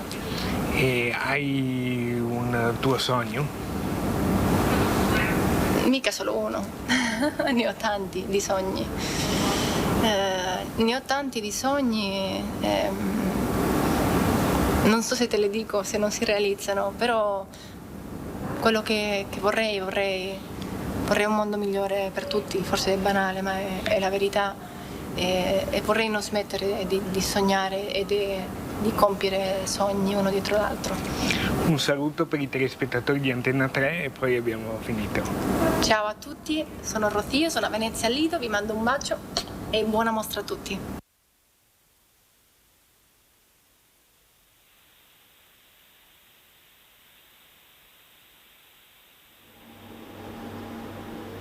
No, non sentiamo più Lorenzo Maier, lo ringrazio allora davvero per questo collegamento. Noi continuiamo con la mostra del cinema perché Venezia accoglie la visita dei nuovi vertici dell'Academy che assegna gli Oscar, e il presidente della Biennale di Venezia Roberto Cicuto fa il punto sulle novità salienti che arriveranno appunto nell'imminenza dell'apertura della mostra.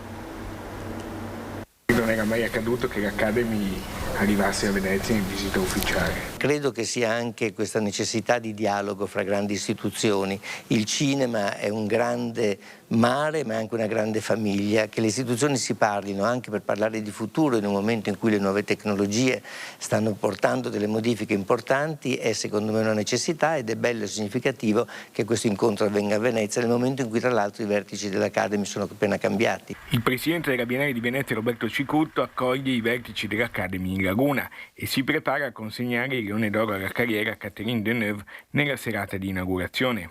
Una mostra piena di titoli, talenti, creatività, novità, opere prime e anche qualche sorpresa, sia dal punto di vista della logistica del Lido. Siamo in una sala nuova per le conferenze stampa, una bellissima sala. Oggi, in un festival senza più restrizioni dovute alla pandemia, Nell'anno in cui la mostra compie 90 anni, la mente torna indietro alla Kermesse del 2019, organizzata con coraggio, in piena emergenza, come una scommessa vinta. 2 anni fa non sono salito sul palco perché mi sembrava molto bello, in un anno così anche difficile, che a consegnare il Leone d'Oro alla carriera a Tilda Swinton fosse un'altra straordinaria attrice e una magnifica persona che era Cate Blanchett. Mi sembrava che così un presidente che sale sul palco poi ci si aspetta che dica delle cose, avrebbero potuto essere dette solo delle cose attinenti alla situazione sanitaria, e mi sembrava che insomma stridesse un po' con la voglia di celebrare anche una festa e una vittoria nell'essere riusciti a fare la mostra. Quest'anno salirò sul palco per consegnare il Leone a Deneuve. Di Catherine Deneuve, Roberto Cicutto sottolinea questa caratteristica. È una donna straordinariamente intrigante da tutti i punti di vista, non solo per la bellezza, non solo per il talento, ma perché si sente sempre una vibrazione diversa quando si sta con lei, si sente un qualche cosa di universale. Forse non si capisce fino in fondo che cos'è, ma perché ci riguarda tutti. Ed ora noi ci fermiamo per qualche istante, il meteo, la pubblicità, subito dopo torniamo in diretta con l'ultima parte del nostro telegiornale dedicata alla politica e alla campagna elettorale. A tra poco.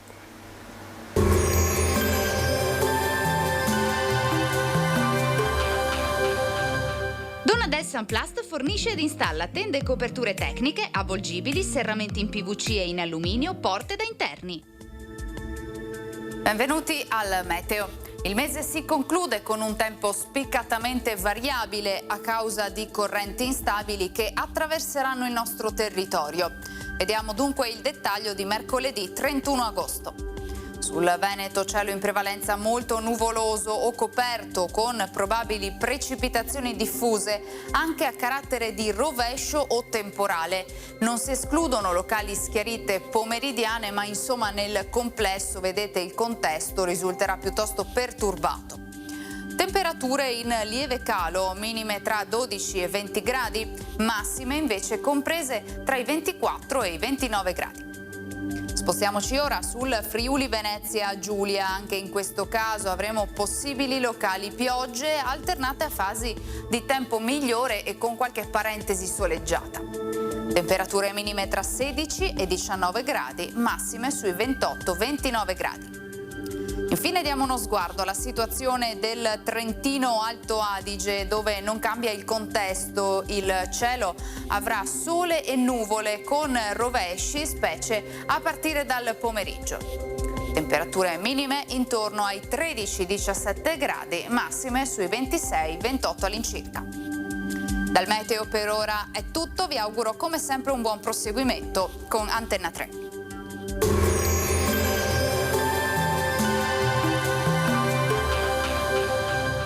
Donadel Sunplast vi aspetta nello showroom di Farra di Soligo, dove troverete le giuste risposte alle vostre esigenze di arredo esterno.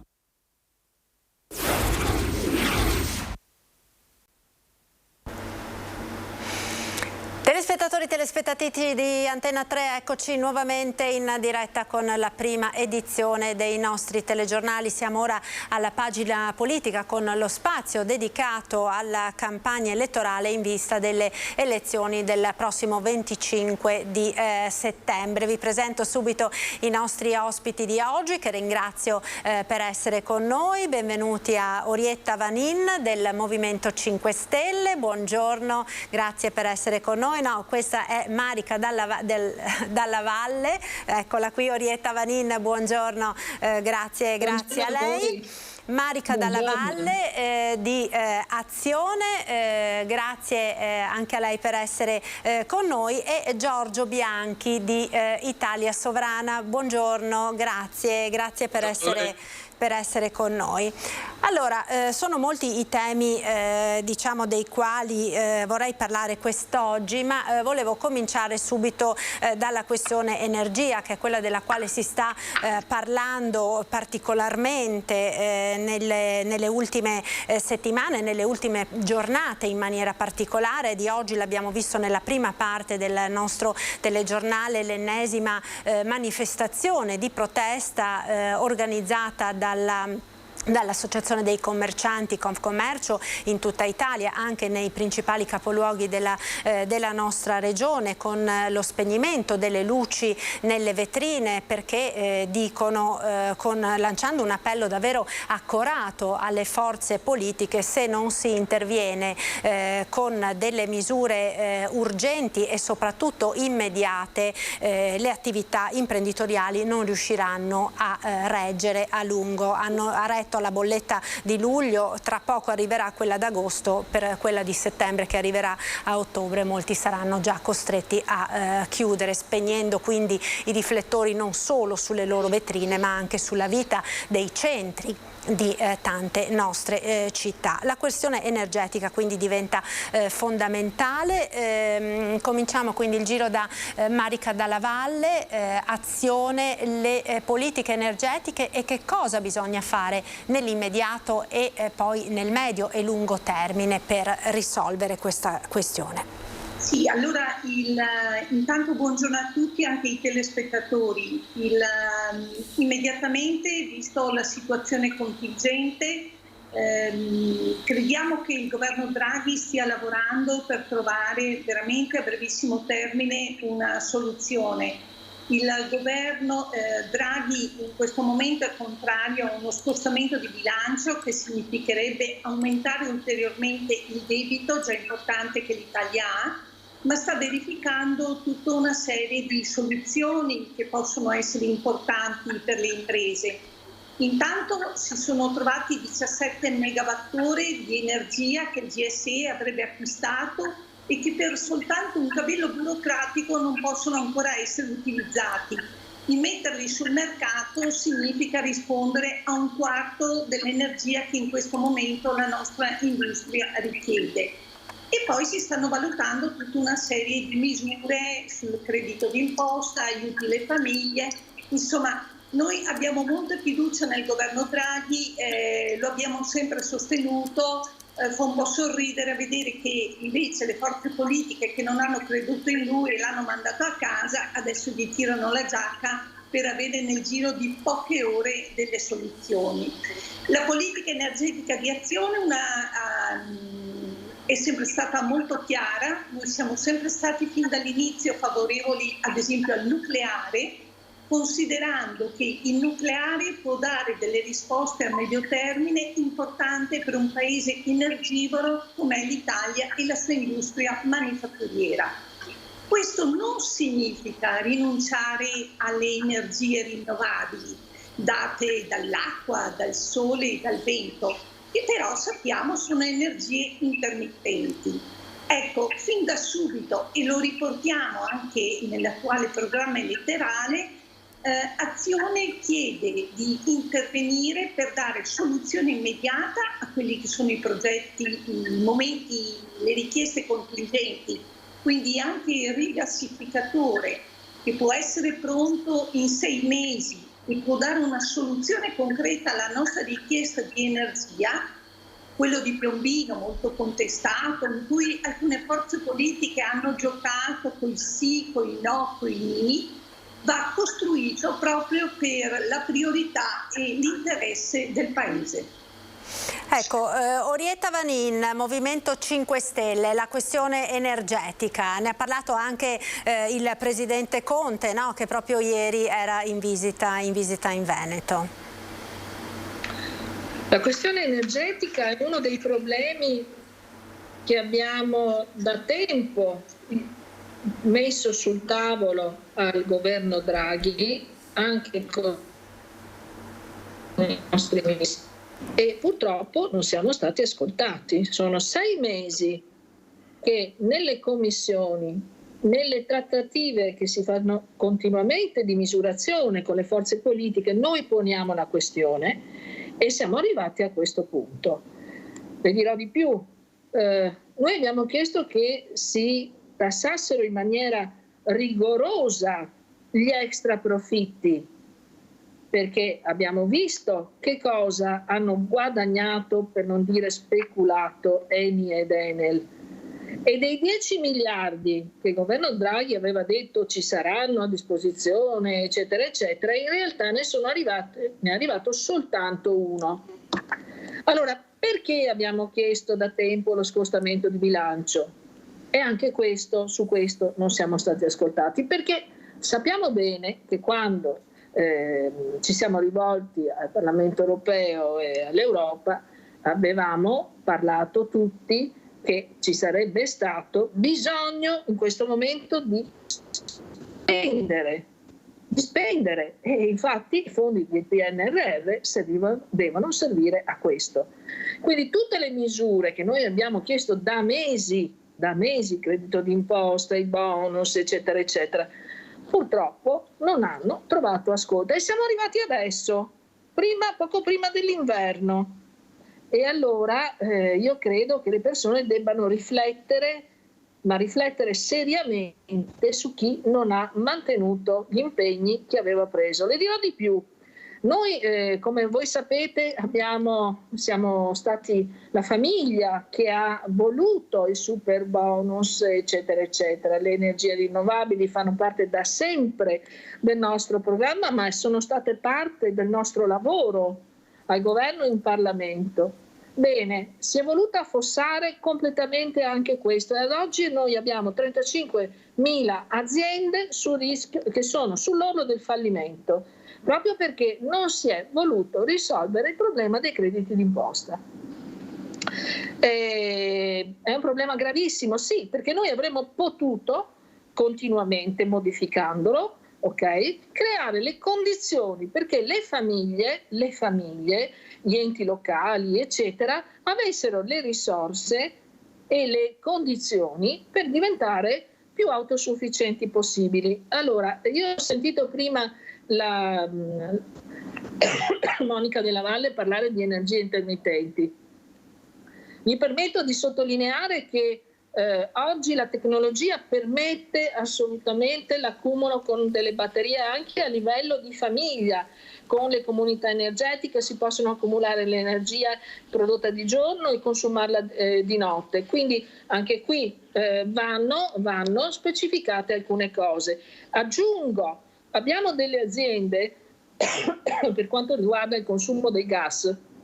Ce n'è una straordinaria in Sicilia che ha una tecnologia che permetterebbe di diluire in qualche modo il gas con l'idrogeno al 50% circa e questo ci permetterebbe di renderci, non dico autosufficienti, ma meno dipendenti dalla fornitura di gas dei paesi esteri. Ultima cosa, no al nucleare. Ci dicano chi vuole il nucleare, dove lo vuole fare, dove vuole mettere le scorie, dei quali ancora oggi sono pieni i depositi, e noi gli inceneritori, perché noi dobbiamo arrivare invece ad una condizione estremamente diversa. Guardi, io sono di Mestre, noi abbiamo un inceneritore a Fusina, i dati che noi abbiamo delle mamme, del latte materno, con indagini scientificamente verificabili, hanno problemi di presenza di metalli dovuti allo smog, polveri sottili, eccetera, eccetera.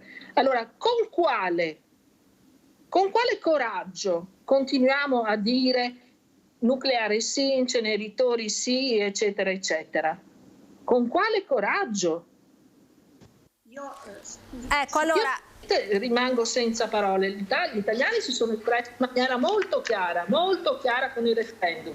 Marica Della Valle voleva intervenire? Sì, prego. Volevo replicare alla signora che quando parliamo di nucleare di ultima generazione, ci sono progetti mondiali di studio proprio in tema di scorie, di rifiuti e dobbiamo dimenticare quella che è stata l'esperienza che abbiamo magari vissuto con Chernobyl o in altre situazioni. Ecco, è vero come diceva la signora Valin che anche le energie rinnovabili possono essere accumulate e altro, ma in questo momento noi ci troviamo con il paese Italia che è in ritardissimo rispetto ad altre esperienze europee. E poi va anche considerata una cosa, signora Valin, prendiamo ad esempio l'energia prodotta dal vento. La differenza tra la potenza che può avere una pala eolica che produce, di solito vengono misurate in giorni di vento nel nord Europa 400 giorni, 400 ore annuali, in Italia si dimezzano a 200. Quindi lei capisce che già questa diventa un'energia che costa il doppio rispetto alla media europea. Ecco, noi dobbiamo metterci a un tavolo, cominciare a ragionare in maniera moderna, parlare di una sostenibilità dell'energia, e mi piace tanto usare più che il termine sostenibilità come la definiscono i francesi, il développement durable, cioè lo sviluppo durevole, per fare in modo che questo nostro mondo, che questo nostro paese sia consegnato ai nostri figli e possano vivere in maniera dignitosa. Voi avete fatto nel tempo tanta demagogia, sono state poste tanti temi sul tavolo, ma poi non si è mai riusciti ad arrivare a delle conclusioni importanti. Sulle comunità energetiche che lei citava, lei sa che la Regione Veneto da poche settimane ha deliberato in merito, ma se non andiamo a vedere la credibilità di quella legge, che è sostenuta nel bilancio soltanto con 500.000 euro, forse bisogna farsi delle domande. Quando la vicina Friuli Venezia Giulia, quindi la regione vicino a noi, mette su questo tema nel suo bilancio regionale ben 20 milioni di euro. E qui si aprirebbe una discussione che potremmo andare avanti giorni. Ecco, allora io adesso andrei da Giorgio Bianchi, Italia Sovrana, che vedevo scuotere la testa, no? proprio poco fa. Allora, la vostra posizione su questo tema, insomma, dell'energia, che appunto è esploso nelle ultime settimane con l'arrivo di queste bollette stratosferiche che stanno davvero mettendo in ginocchio le imprese e le famiglie. Io intanto buongiorno a tutti gli ascoltatori. Io sono affranto innanzitutto come cittadino, persona che sta nel mondo, che parla da mesi con imprenditori, e a me certe volte mi sembrano discorsi molto infantili, e bisogna comunque inquadrare bene qual è il problema. Il problema del caro energia comincia da ben prima dell'escalation del conflitto in Ucraina. Io già a settembre 2021 feci un post su Facebook che venne bloccato, in cui lanciai l'allarme delle bollette che a breve sarebbero aumentate del 400%. Il problema è come sempre quello di legare questioni assolutamente reali alla speculazione finanziaria, perché noi siamo usciti dai contratti a lungo termine, il che è una vera e propria follia, e siamo entrati nel sistema delle aste marginali, che io adesso non sto qui a spiegare nel dettaglio perché è molto complicato. Più semplicemente cercherò di dire che il prezzo dell'energia lo fa sostanzialmente chi offre di più, e chi aveva offerto di meno si adegua al prezzo di chi offriva di più, e quindi noi andiamo in una situazione di gestione spot completamente nella mano dei mercati, e quindi lasciamo sostanzialmente il prezzo dell'energia in mano alle fluttuazioni legate alle speculazioni.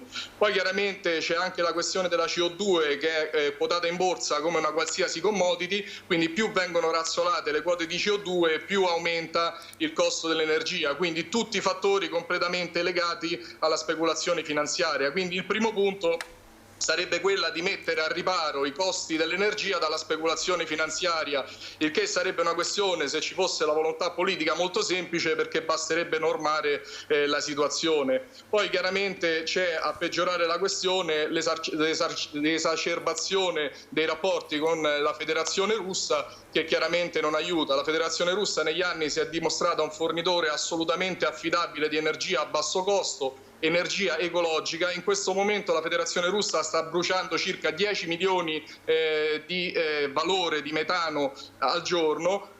3/4 dei paesi del mondo stanno ottenendo prezzi dell'energia dalla Federazione Russa stracciati, tant'è se già si parla di possibile delocalizzazione delle imprese italiane per andare in Turchia, in India, in Cina, dove possono trovare condizioni favorevoli per l'ottenimento dell'energia. Noi veniamo da anni di crisi, a partire dalla crisi economica del 2011, 2 anni di pandemia e adesso il conflitto. Io penso che non ci sia tempo per fare tanta filosofia, e che bisogna essere pragmatici, perché una volta che salta la tenuta sociale del paese, il sistema produttivo va in blocco cardanico. Voglio capire come lo risolvi il problema con le pale eoliche, il nucleare, sì, dove, quando, quanto tempo ci vuole, le mance da dare agli imprenditori o ai artigiani oppure ai negozianti che saranno costretti a chiudere i negozi, a mettere sulla strada gli operai e i lavoratori. Poi voglio capire come gli si andrà a spiegare a loro diciamo, il disastro che si sta compiendo. Noi abbiamo il signor Draghi che ha preso la nave Italia, ha puntato dritto verso un iceberg e poi ha detto scusate io scendo, e c'è gente a bordo della nave che pensa di svuotare l'acqua che entrerà nelle falle con le coppette di champagne.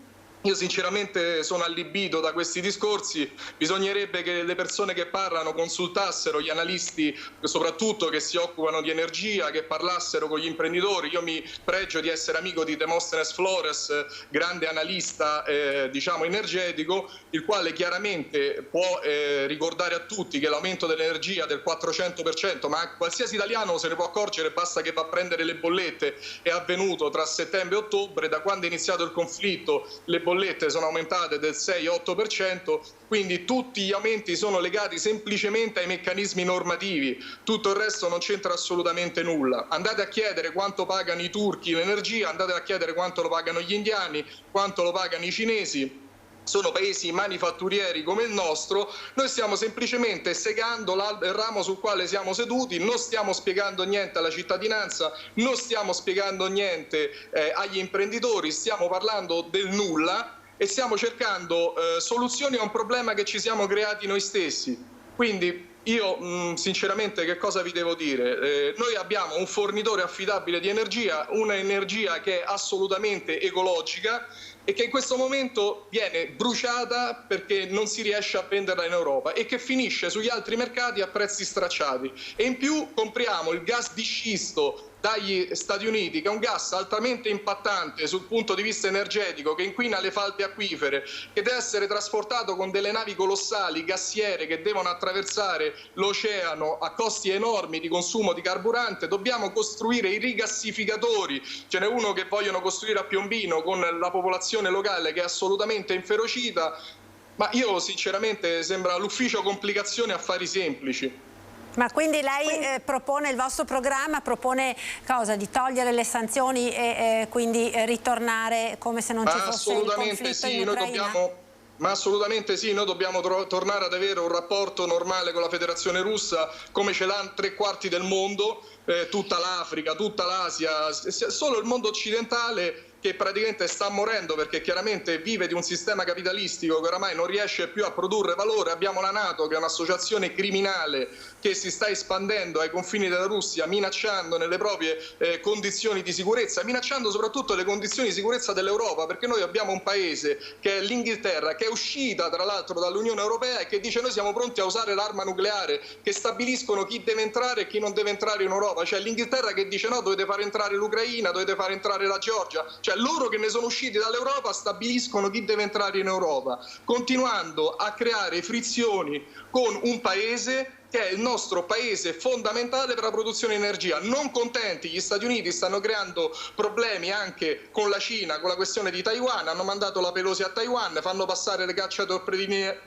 torpediniere nello stretto di Taiwan. Oggi c'è un delegato, non mi ricordo se del Texas, che andrà a Taiwan anche lui, quindi continue provocazioni su provocazioni. E poi alla fine qual è il risultato? Cioè dalla Cina arrivano i semilavorati a basso costo. Chiedete ai vostri imprenditori, agli imprenditori della Lombardia, cosa succede se i cinesi a un certo punto impediranno o bloccheranno il flusso dei semilavorati quando le aziende non fanno più magazzino da anni e basano tutto sulla supply chain, sulla catena di approvvigionamento. Ma io penso che veramente stiamo scherzando con il fuoco, ma questi sono impazziti, ma gli equilibri geopolitici sono la base. L'Europa deve fare un piano per la propria sicurezza, che deve essere una sicurezza energetica, una sicurezza militare, ma possiamo ancora andare dietro a dei pazzi guerrafondai che hanno creato guerre in Libia, hanno creato guerre in Iraq, hanno creato guerre in Siria, hanno creato il conflitto in Ucraina, perché io lo seguo da 8 anni e se volete, se avete 10 ore di tempo, Vi racconto per filo e per segno quello che è successo in Ucraina, hanno creato guerre in Afghanistan, hanno bombardato la Serbia e poi oggi ci scopriamo che Putin è il cattivo. In Ucraina hanno ammazzato 40 giornalisti, adesso hanno fatto un attentato dinamitardo e hanno ammazzato una giornalista sul territorio russo e questo è terrorismo. Stanno bombardando una centrale nucleare con il rischio di un disastro atomico nel cuore dell'Europa e finalmente, su richiesta russa, abbiamo finalmente un'ispezione sul sito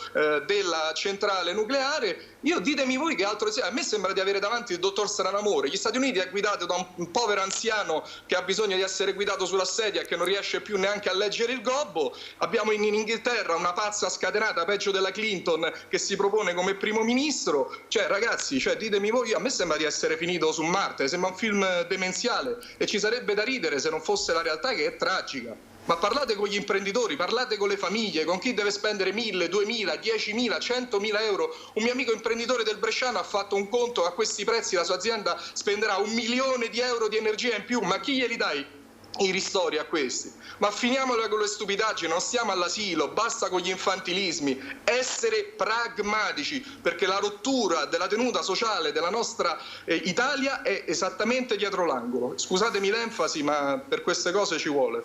Ecco, Marica Dalla Valle, torno da lei allora su questa questione, anche perché è stato chiamato in causa, no, la proposta vostra dell'energia nucleare, no? Sì, allora,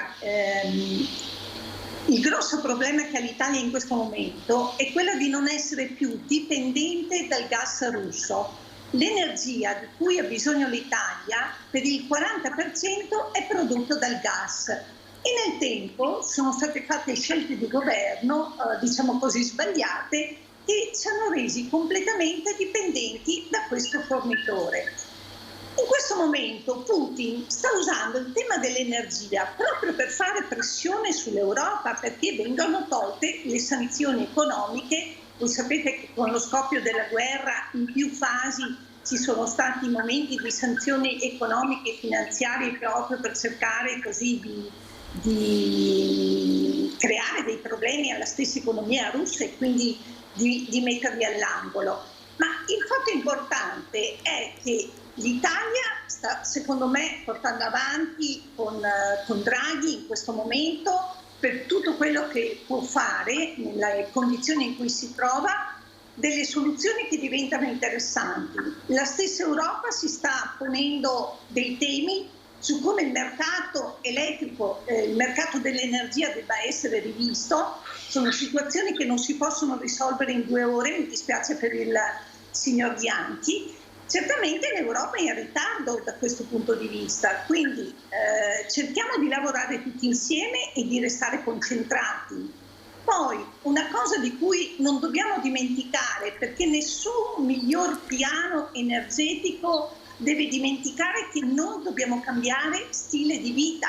Questo è un fatto importante dove tutti dovremmo trovarci allineati, il che significa vivere in maniera più consapevole, perché le risorse sono finite e quindi non sono infinite come magari ci sono risorse finite e risorse infinite e noi dobbiamo cercare veramente di porci in maniera diversa. Ecco, ci sono i paesi del nord Europa che con i quali possiamo mutuare esperienze davvero interessanti e positive.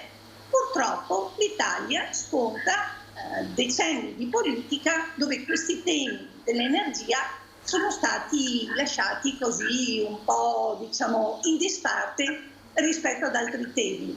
Sul mercato speculativo, su alcune affermazioni che ha fatto il signor Bianchi mi posso anche trovare d'accordo, su altre non condivido né la sua posizione per quanto riguarda, diciamo così, la geopolitica, le scelte politiche fatte dall'Europa. Ciascuno di noi è chiamato come forza politica, come singolo cittadino, a portare il miglior apporto.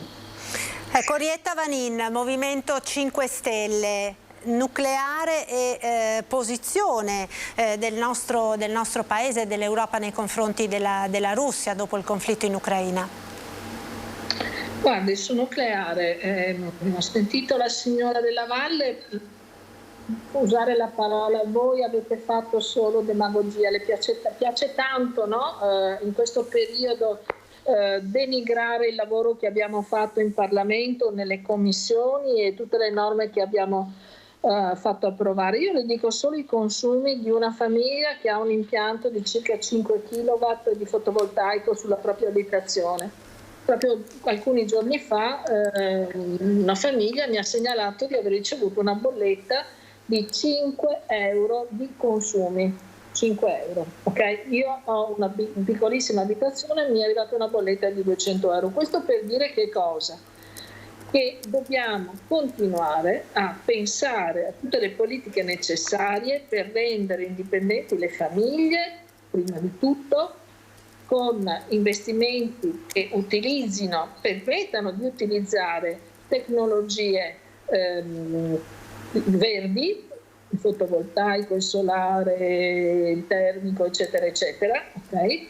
Perché io vorrei chiedere alla signora Della Valle, diteci dove volete fare le centrali nucleari, per le quali ci vogliono in media 10 anni.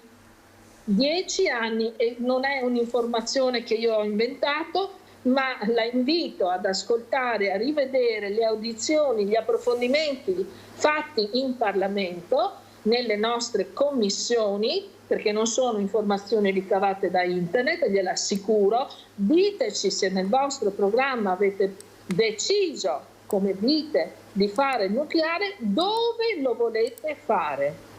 Ditelo, così i cittadini capiranno.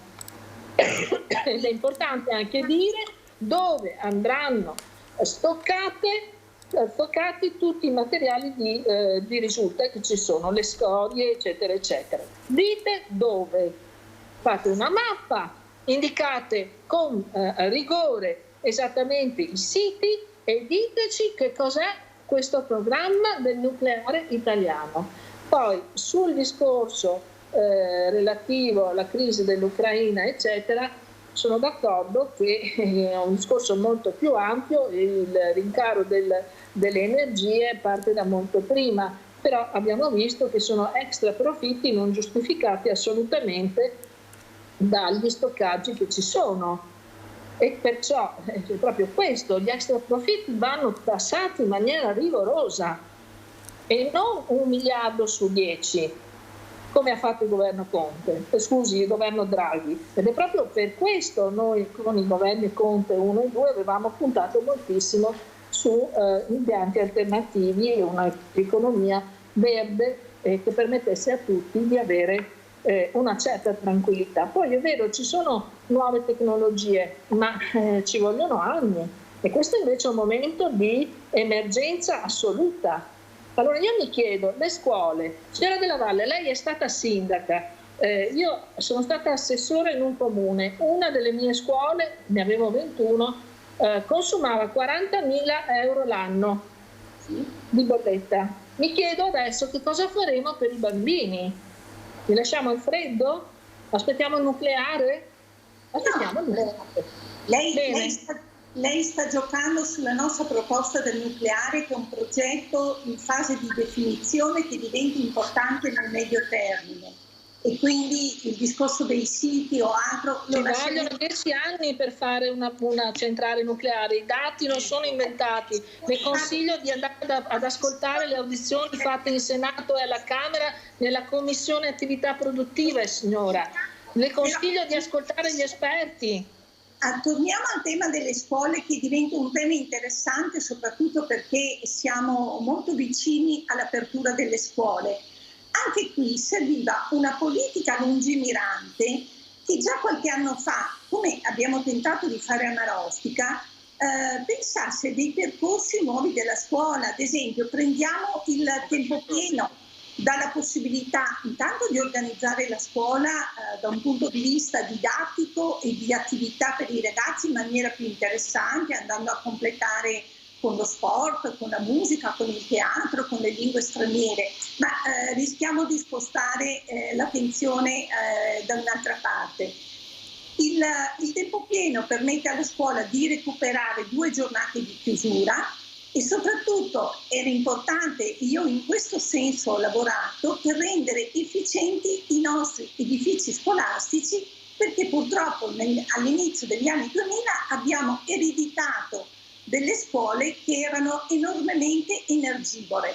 Tra l'altro il comune dove io sono stata sindaco vanta la prima scuola bioclimatica in Italia, progettata dall'architetto Loss. Ancora viene presa ad esempio, e io stesso ho avuto modo di accompagnare studiosi che arrivavano dal Giappone e da altri paesi europei a visitarla, perché era una scuola che per la localizzazione, il fatto di essere semi-ipogea, il fatto di diciamo così, avere un'esposizione importante, attraverso l'energia solare era in grado di vivere in maniera autonoma. Nel tempo poi gli impianti si sono rotti, le amministrazioni sono intervenute inserendo caldaie e cose di altro tipo, e quindi quello che era, diciamo così, il progetto iniziale, sto parlando dell'inizio degli anni 70, quindi anche un progetto davvero interessante, è andata via via a perdere quella che era la sua identità. Ecco, questa è stata una delle attività che abbiamo cercato di fare. Abbiamo cercato fondi, abbiamo messo nei cassetti dei progetti. Ben venga il PNRR, tutte le risorse che porterà, proprio per dare nuova vita agli edifici scolastici, perché un'amministrazione dovrebbe essere la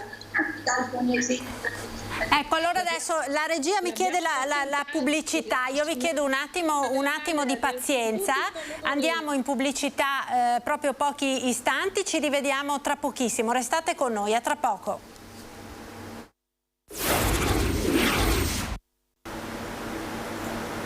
Rieccoci nuovamente in diretta con la prima edizione del nostro telegiornale, pagina politica dedicata alla campagna elettorale. Siamo in collegamento con Giorgio Bianchi di Italia Sovrana, Marica Dalla Valle di Azione e Orietta Vanin del Movimento 5 Stelle. Allora c'è un'ultima ora intanto, è stato prorogato lo sconto benzina di 30 centesimi, quindi con un taglio delle accise fino al prossimo 5 di ottobre. Nel frattempo l'Istat ha anche reso noto il dato dell'inflazione a luglio 8,4%, mai così alta dal 1985, quindi c'è questo ulteriore elemento di preoccupazione. Volevo ora parlare con voi per fare il punto della posizione dei diversi partiti sulla questione appunto dell'inflazione e del lavoro, delle politiche per il lavoro, altro tema particolarmente caldo di questa campagna elettorale. Giorgio Bianchi, Italia Sovrana, comincerei da lei ora. Sì, intanto se mi fosse permesso, perché prima alle signore è stato consentito un attimo di replicare tra di loro, io volevo dire un attimo due parole al volo. Intanto mi fa sorridere lo sconto del carburante fino a 5 ottobre, cioè lo famoso sconto elettorale, no? Cioè si sta facendo di tutto, no? Per tenere buona la popolazione, ogni tanto si butta lì qualche mancia. E io volevo dire, la signora ha detto una cosa molto importante prima, ci dobbiamo abituare a cambiare stile di vita. Io vorrei capire chi è che si deve abituare a cambiare stile di vita, perché non è che quando si cambiano gli stili di vita li cambiano tutti allo stesso modo. Qui ci sono 10 anni buoni, ma anche di più, che parecchi italiani hanno cominciato già da tempo a cambiare il loro stile di vita, appunto con la precarizzazione del lavoro, e quindi qui un po' mi riallaccio all'ultima domanda che lei ha fatto. Lavori sempre più precari, sempre più mobili, tutto in mano alle multinazionali. L'altro giorno era in posta, c'era un povero ragazzo che lavorava per Just Eat, che era lì in fila alla posta per restituire indietro la sua attrezzatura. Aveva 5 giorni di tempo per rimandarla indietro, appena una penale di 600 euro, calcolando che in un mese ne aveva guadagnati 800. Insomma, io non so per quanto tempo noi vogliamo ancora mettere in mano tutto alle multinazionali, lasciare che loro si possano scrivere le regole, attività di lobbying all'interno delle istituzioni. Abbiamo Amazon che sta letteralmente desertificando il nostro tessuto produttivo, pagando tra l'altro quote di tasse assolutamente irrisorie, no? Quindi quando si parla di stile di vita, a me piacerebbe, poi è chiaro che si vive nel privilegio, se si hanno ottimi redditi, si hanno proprietà, rendite di posizione, reti diciamo clientelari, è molto facile fare fronte alla crisi. Poi bisognerebbe spiegare agli altri, no, tu hai pure la la scuola bioclimatica, no? Ma quando tuo figlio finisce in DAD con la scuola bioclimatica ci fai poco, perché magari la scuola non può pagare l'energia per riscaldare. Poi chi ha i soldi si può prendere un precettore privato o magari va in una scuola privata che continua a lavorare. I figli degli operai e degli impiegati finiscono a casa in DAD, come è successo in quest'ultimo periodo. Io farei una proposta, no? Visto che durante la pandemia si è detto per lungo tempo, no, chi rifiuta il vaccino si pagasse le cure, io proporrei ai fanatici delle sanzioni: vi piacciono le sanzioni? Benissimo, ve le pagate da soli. Non vi piace, no, pagare l'energia di più? Vi piace fare la guerra dell'energia? Vi piace la speculazione finanziaria sui costi dell'energia? Pagatevela voi. Ma perché la devo pagare anch'io che sono contrario? Ma perché la devo pagare anch'io che contro il popolo russo non ci ho mai avuto niente? Ma perché devo fare questo? Io lo trovo semplicemente assurdo. Chi vuole le sanzioni se le paga, perché sennò qui a noi andiamo avanti in un processo di grecizzazione del paese, perché io lo ricordo che la Grecia è sempre dietro l'angolo. Quello che ha detto la signora lo si diceva ai greci: avete vissuto al di sopra delle vostre possibilità, e poi si è visto come è finito il paese. Anche lì c'era il signor Draghi che gli ha dato una mano, no? E poi quando si parla di soluzioni, la mia domanda è: quanto tempo ci vuole per queste soluzioni? Perché lì apri e chiudi il rubinetto del gas e il gas arriva. Quando si fantasticano altre soluzioni, visto che abbiamo detto, no, che è la scienza, noi dobbiamo programmare e calcolare, calcolateci quanto tempo, quali quantità e quant'altro. Quindi io, tornando alla domanda, perché non mi voglio sottrarre, io sono assolutamente contrario allo strapotere delle multinazionali, al fatto che le multinazionali possano dettare le regole nel nostro paese. Io ho dovuto fare causa a Facebook perché mi ha sospeso per 10 mesi, perché oramai valgono più le regole della policy che le costituzioni dei paesi. Ho vinto, cioè nel senso, la causa deve ancora andare in giudicato, ma intanto mi hanno ripristinato interamente il profilo, hanno cancellato tutte le censure indebite. Io pubblicavo solo e esclusivamente articoli di giornale e venivo bloccato in continuazione. Ma io dico, fino a quanto sarà possibile continuare a rendere a queste società multinazionali, che poi ci rendiamo conto che sono bracci armati dei governi, perché poi quando i governi ordinano, le multinazionali eseguono. Ci hanno detto fino all'altro ieri che il mercato si autoregolamenta da solo, poi quando la politica dice guardate che se continuate per esempio a produrre in Russia noi vi sanzioniamo, vedi che alla fine il mercato non conta nulla e che le multinazionali si adeguano, perché poi alla fine è la politica che decide tutto. Noi dobbiamo ritornare, e qui il concetto è espresso nel nome della nostra lista, che è Italia sovrana e popolare. Noi dobbiamo tornare ad essere sovrani. Noi vediamo un paese sovrano, Erdogan, piaccia o non piaccia, è un dittatore, poi è vero, è un dittatore, poi quando ci serve andiamo lì e ci inginocchiamo davanti al dittatore. È un paese che sta emergendo e sta prendendo interamente le quote di mercato nel Mediterraneo, nei rapporti con la Federazione Russa, nei rapporti con la NATO, nei rapporti con l'Asia, che è stato tradizionalmente dell'Italia. La Turchia sta facendo la politica che faceva Andreotti nel 1968, quando in Russia c'era la Olivetti, quando in Russia c'era la Fiat attraverso la fabbrica di Togliatti. Ma che cosa c'ha di strano questa Turchia? Che cosa ha di magico, no, per riuscire a giocare su 5 tavoli e uscire vittoriosa in tutti e 5 i tavoli? Gli imprenditori edili turchi stanno costruendo tutte le periferie russe, si sono dati un mercato di sviluppo in tutto il Centro Asia, con tutti i paesi che parlano il turco antico. Ok, nel Mediterraneo ora, se devi fare qualsiasi cosa, devi passare per Erdogan in Libia, devi passare per Erdogan in Turchia, devi passare per Erdogan nella Siria, devi passare per Erdogan se vuoi entrare nella NATO. Vedi il caso della Svezia e vedi il caso della Finlandia. Quando un paese è ben governato, quando un paese è ben amministrato, ma soprattutto quando un paese non è vassallo della NATO ed è sovrano e può decidere in autonomia la propria politica estera, la propria politica nazionale, i vantaggi arrivano dopo 5 minuti. È chiaro che se noi siamo in una nave che affonda e siamo chiusi in una stanza e riceviamo gli ordini dall'interfono da gente poi che lavora per conto di chi le crisi le provoca, e ti ritrovi all'interno di un sistema in cui gli altri paesi oramai stanno sul si salvi chi può, perché noi parliamo dei nostri partner europei, ma quando mai? Oramai stanno tutti in emergenza e tutti alla fine calpesteranno gli altri pur di non affondare insieme agli altri. Ma io dico, ma stiamo scherzando? Ma cosa è la scuola, come ha chiamata, bioclimatica? Ma veramente? Cioè io non lo so. Ecco, Orietta Vanin, vengo da lei ora, Movimento 5 Stelle, l'inflazione e le politiche del lavoro. Guardi, noi abbiamo iniziato un lavoro in questi anni in Parlamento molto importante, molto importante. Stavamo lavorando ad una proposta di legge per il salario minimo che è stata voluta da tutti noi e portata avanti dalla nostra ex ministra Nunzia Catalfo, che però purtroppo è stata bloccata, e qui una responsabilità importante ce l'hanno anche alcuni sindacati, perché il salario minimo secondo noi dovrebbe essere portato ad un minimo di 9 euro l'ora.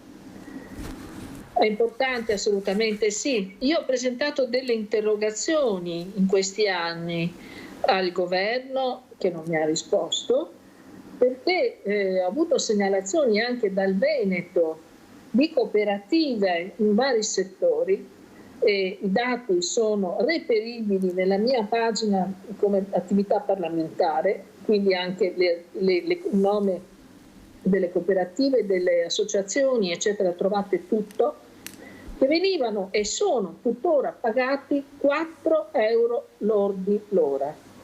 Allora, di fronte a queste ingiustizie vergognose, abbiamo proposto un programma che vuole far altro che portare avanti i temi sui quali abbiamo già lavorato. Quindi il salario minimo, la parità salariale per uomo e donna. Ci sono casi e situazioni dove i dati ci dicono un 30% in meno, una cosa vergognosa. Le donne lavorano tanto quanto gli uomini e forse anche di più. Il taglio del cuneo fiscale, eliminare la gratuità degli stage e dei tirocini, soprattutto per le professioni che hanno scolarità molto alte, perché è vergognoso dover fare tirocini di anni completamente gratuita, in maniera completamente gratuita, non avere alcun compenso equo, ma nemmeno i buoni pasto o le spese per il trasporto. Lo sappiamo bene, soprattutto in alcune categorie professionali. Quindi tante cose perché la parità salariale, eccetera, eccetera, diventino immediatamente misure applicabili, perché c'è già un percorso fatto. Le dico anche un'altra cosa. Io sono stata una docente per più di 3 anni in un centro di formazione professionale. Facevamo formazione per gli adulti e per i ragazzi in uscita dalla scuola dell'obbligo. E gli adulti che volevano rientrare nel mercato del lavoro avevano bisogno assolutamente di acquisire nuove competenze. Il Veneto aveva tutta una rete di centri di formazione professionale pubblici, completamente gratuiti, dove la formazione veniva fatta di giorno e di sera, per permettere a questi adulti di acquisire nuove competenze, soprattutto le competenze digitali. Bene, questi centri di formazione sono stati completamente smantellati ed in Veneto adesso la formazione professionale è stata data tutta agli enti privati. Questo per dire che cosa? Per dire che le nuove professioni, soprattutto per gli adulti che rimangono senza lavoro, e nel nostro caso i dati ci dicono che sono numeri importanti ed in crescita, hanno bisogno di essere accompagnati nella formazione continua, ma non si è voluto attivare in questo senso nulla, non solo nel Veneto ma in tante altre regioni. Perciò le attività e comunque le politiche attive del lavoro dovevano accompagnare tutte le altre misure che hanno permesso. In Veneto abbiamo in questo momento intorno ai 26.000 percettori di reddito di cittadinanza, ma abbiamo anche chi percepisce la pensione di cittadinanza. Bene, noi dobbiamo accompagnare le persone ad acquisire nuove competenze, perché anche chi fa il lavoro più umile, e posso fare degli esempi banali, dalla logistica ai servizi primari eccetera, ha bisogno di conoscere i nuovi linguaggi. Ecco, è questo allora secondo lei che non ha funzionato nel reddito di cittadinanza poi alla fine, no? Soprattutto nella parte dell'inserimento lavorativo? Allora, il reddito di cittadinanza a mio avviso è uno dei provvedimenti che tutta l'Europa ci ha riconosciuto come principio fondamentale. Non bisogna lasciare da sole le persone. Moltissime sono le persone che non hanno la possibilità di lavorare effettivamente, ed è giusto che si facciano i controlli. Quindi la questione non è togliere il reddito sì, reddito no. La questione è chi deve avere il reddito di cittadinanza e chi deve mettere in atto le politiche attive del lavoro. Sappiamo tutti che le politiche attive del lavoro vuol dire mettere le persone in condizione di acquisire nuove competenze. Chi doveva farlo? Le regioni. Le regioni hanno per appunto titolo quinto la competenza in merito, non l'hanno fatto. Noi avevamo stanziato 1 miliardo per la riorganizzazione dei centri per l'impiego, sono stati spesi poco più di 200 milioni, tra questi anche il Veneto non ha usufruito di queste risorse. Ed è un dispiacere perché, ripeto, persone che hanno lavorato in fabbrica per 30 anni non arrivano ad avere la pensione che voi sapete adesso servono i 67 anni, no? E anche qui noi vorremmo fare una seria riforma delle pensioni, perché il sistema contributivo ha creato evidentemente delle condizioni diverse. Bene, su questo bisogna lavorare tanto e chi esce in questo momento dal mercato del lavoro deve essere accompagnato ad avere un minimo vitale che gli permetta di mantenere se stesso e la famiglia in maniera dignitosa, perché ripeto, quei soldi vanno spesi per il vitto, per l'affitto e le bollette e va rendicontato ed è un tempo limitato, ma non serve a nulla se a questo non si accompagna una seria preparazione e formazione ad acquisire nuove competenze per rientrare nel mercato del lavoro. Ecco, Marica Della Valle, allora la stoppo un attimo, senatrice Vanin, perché abbiamo ancora davvero poco tempo. Per concludere quindi il giro, Marica Dalla Valle, la questione appunto del lavoro, delle politiche del lavoro. Dico le cose che ha già anticipato la signora Vanin. Sul reddito di cittadinanza la misura va rivista perché è mancato proprio il passaggio delle politiche attive, quindi del reinserimento delle persone nel mondo del lavoro.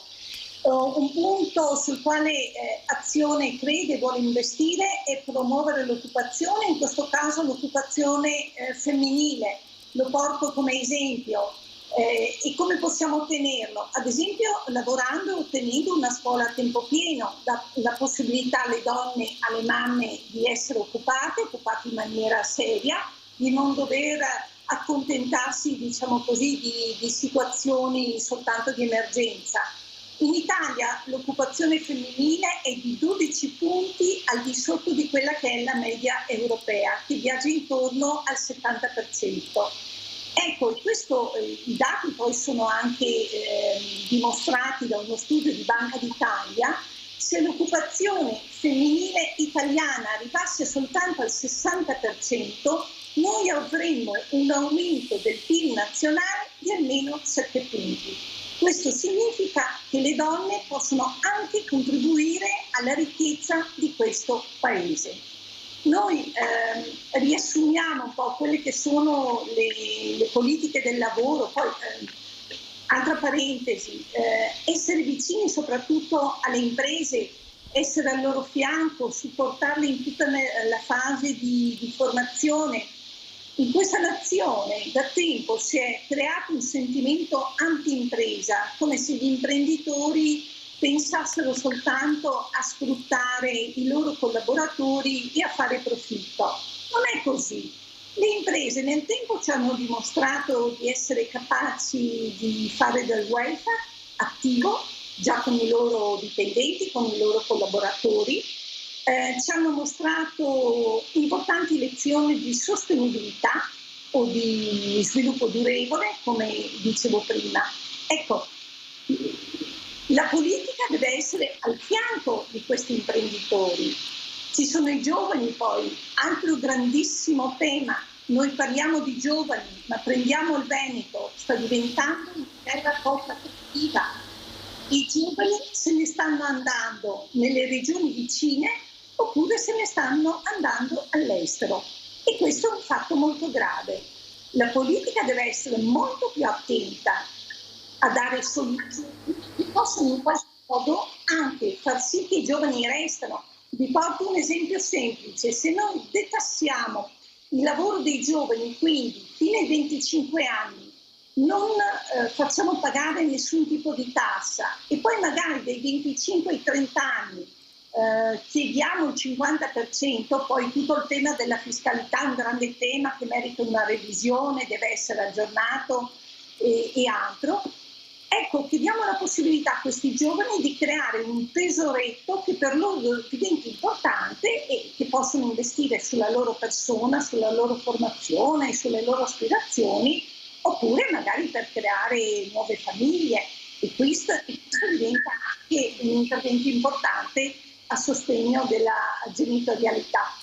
Ecco, io devo chiudere, Marica Dalla Valle, mi scuso se la interrompo, ma siamo davvero arrivati al termine di questa edizione. Io vi ringrazio davvero per essere stati con noi, grazie a Orietta Vanin del Movimento 5 Stelle, a Giorgio Bianchi di Italia Sovrana e Popolare e a Marica Dalla Valle di Azione. Una buona giornata e un buon lavoro, una buona campagna elettorale a voi. Grazie e un saluto. Grazie. Noi ci fermiamo qui, grazie a tutti voi telespettatori per averci seguito in questa prima edizione dei nostri notiziari. Un buon pomeriggio, arrivederci.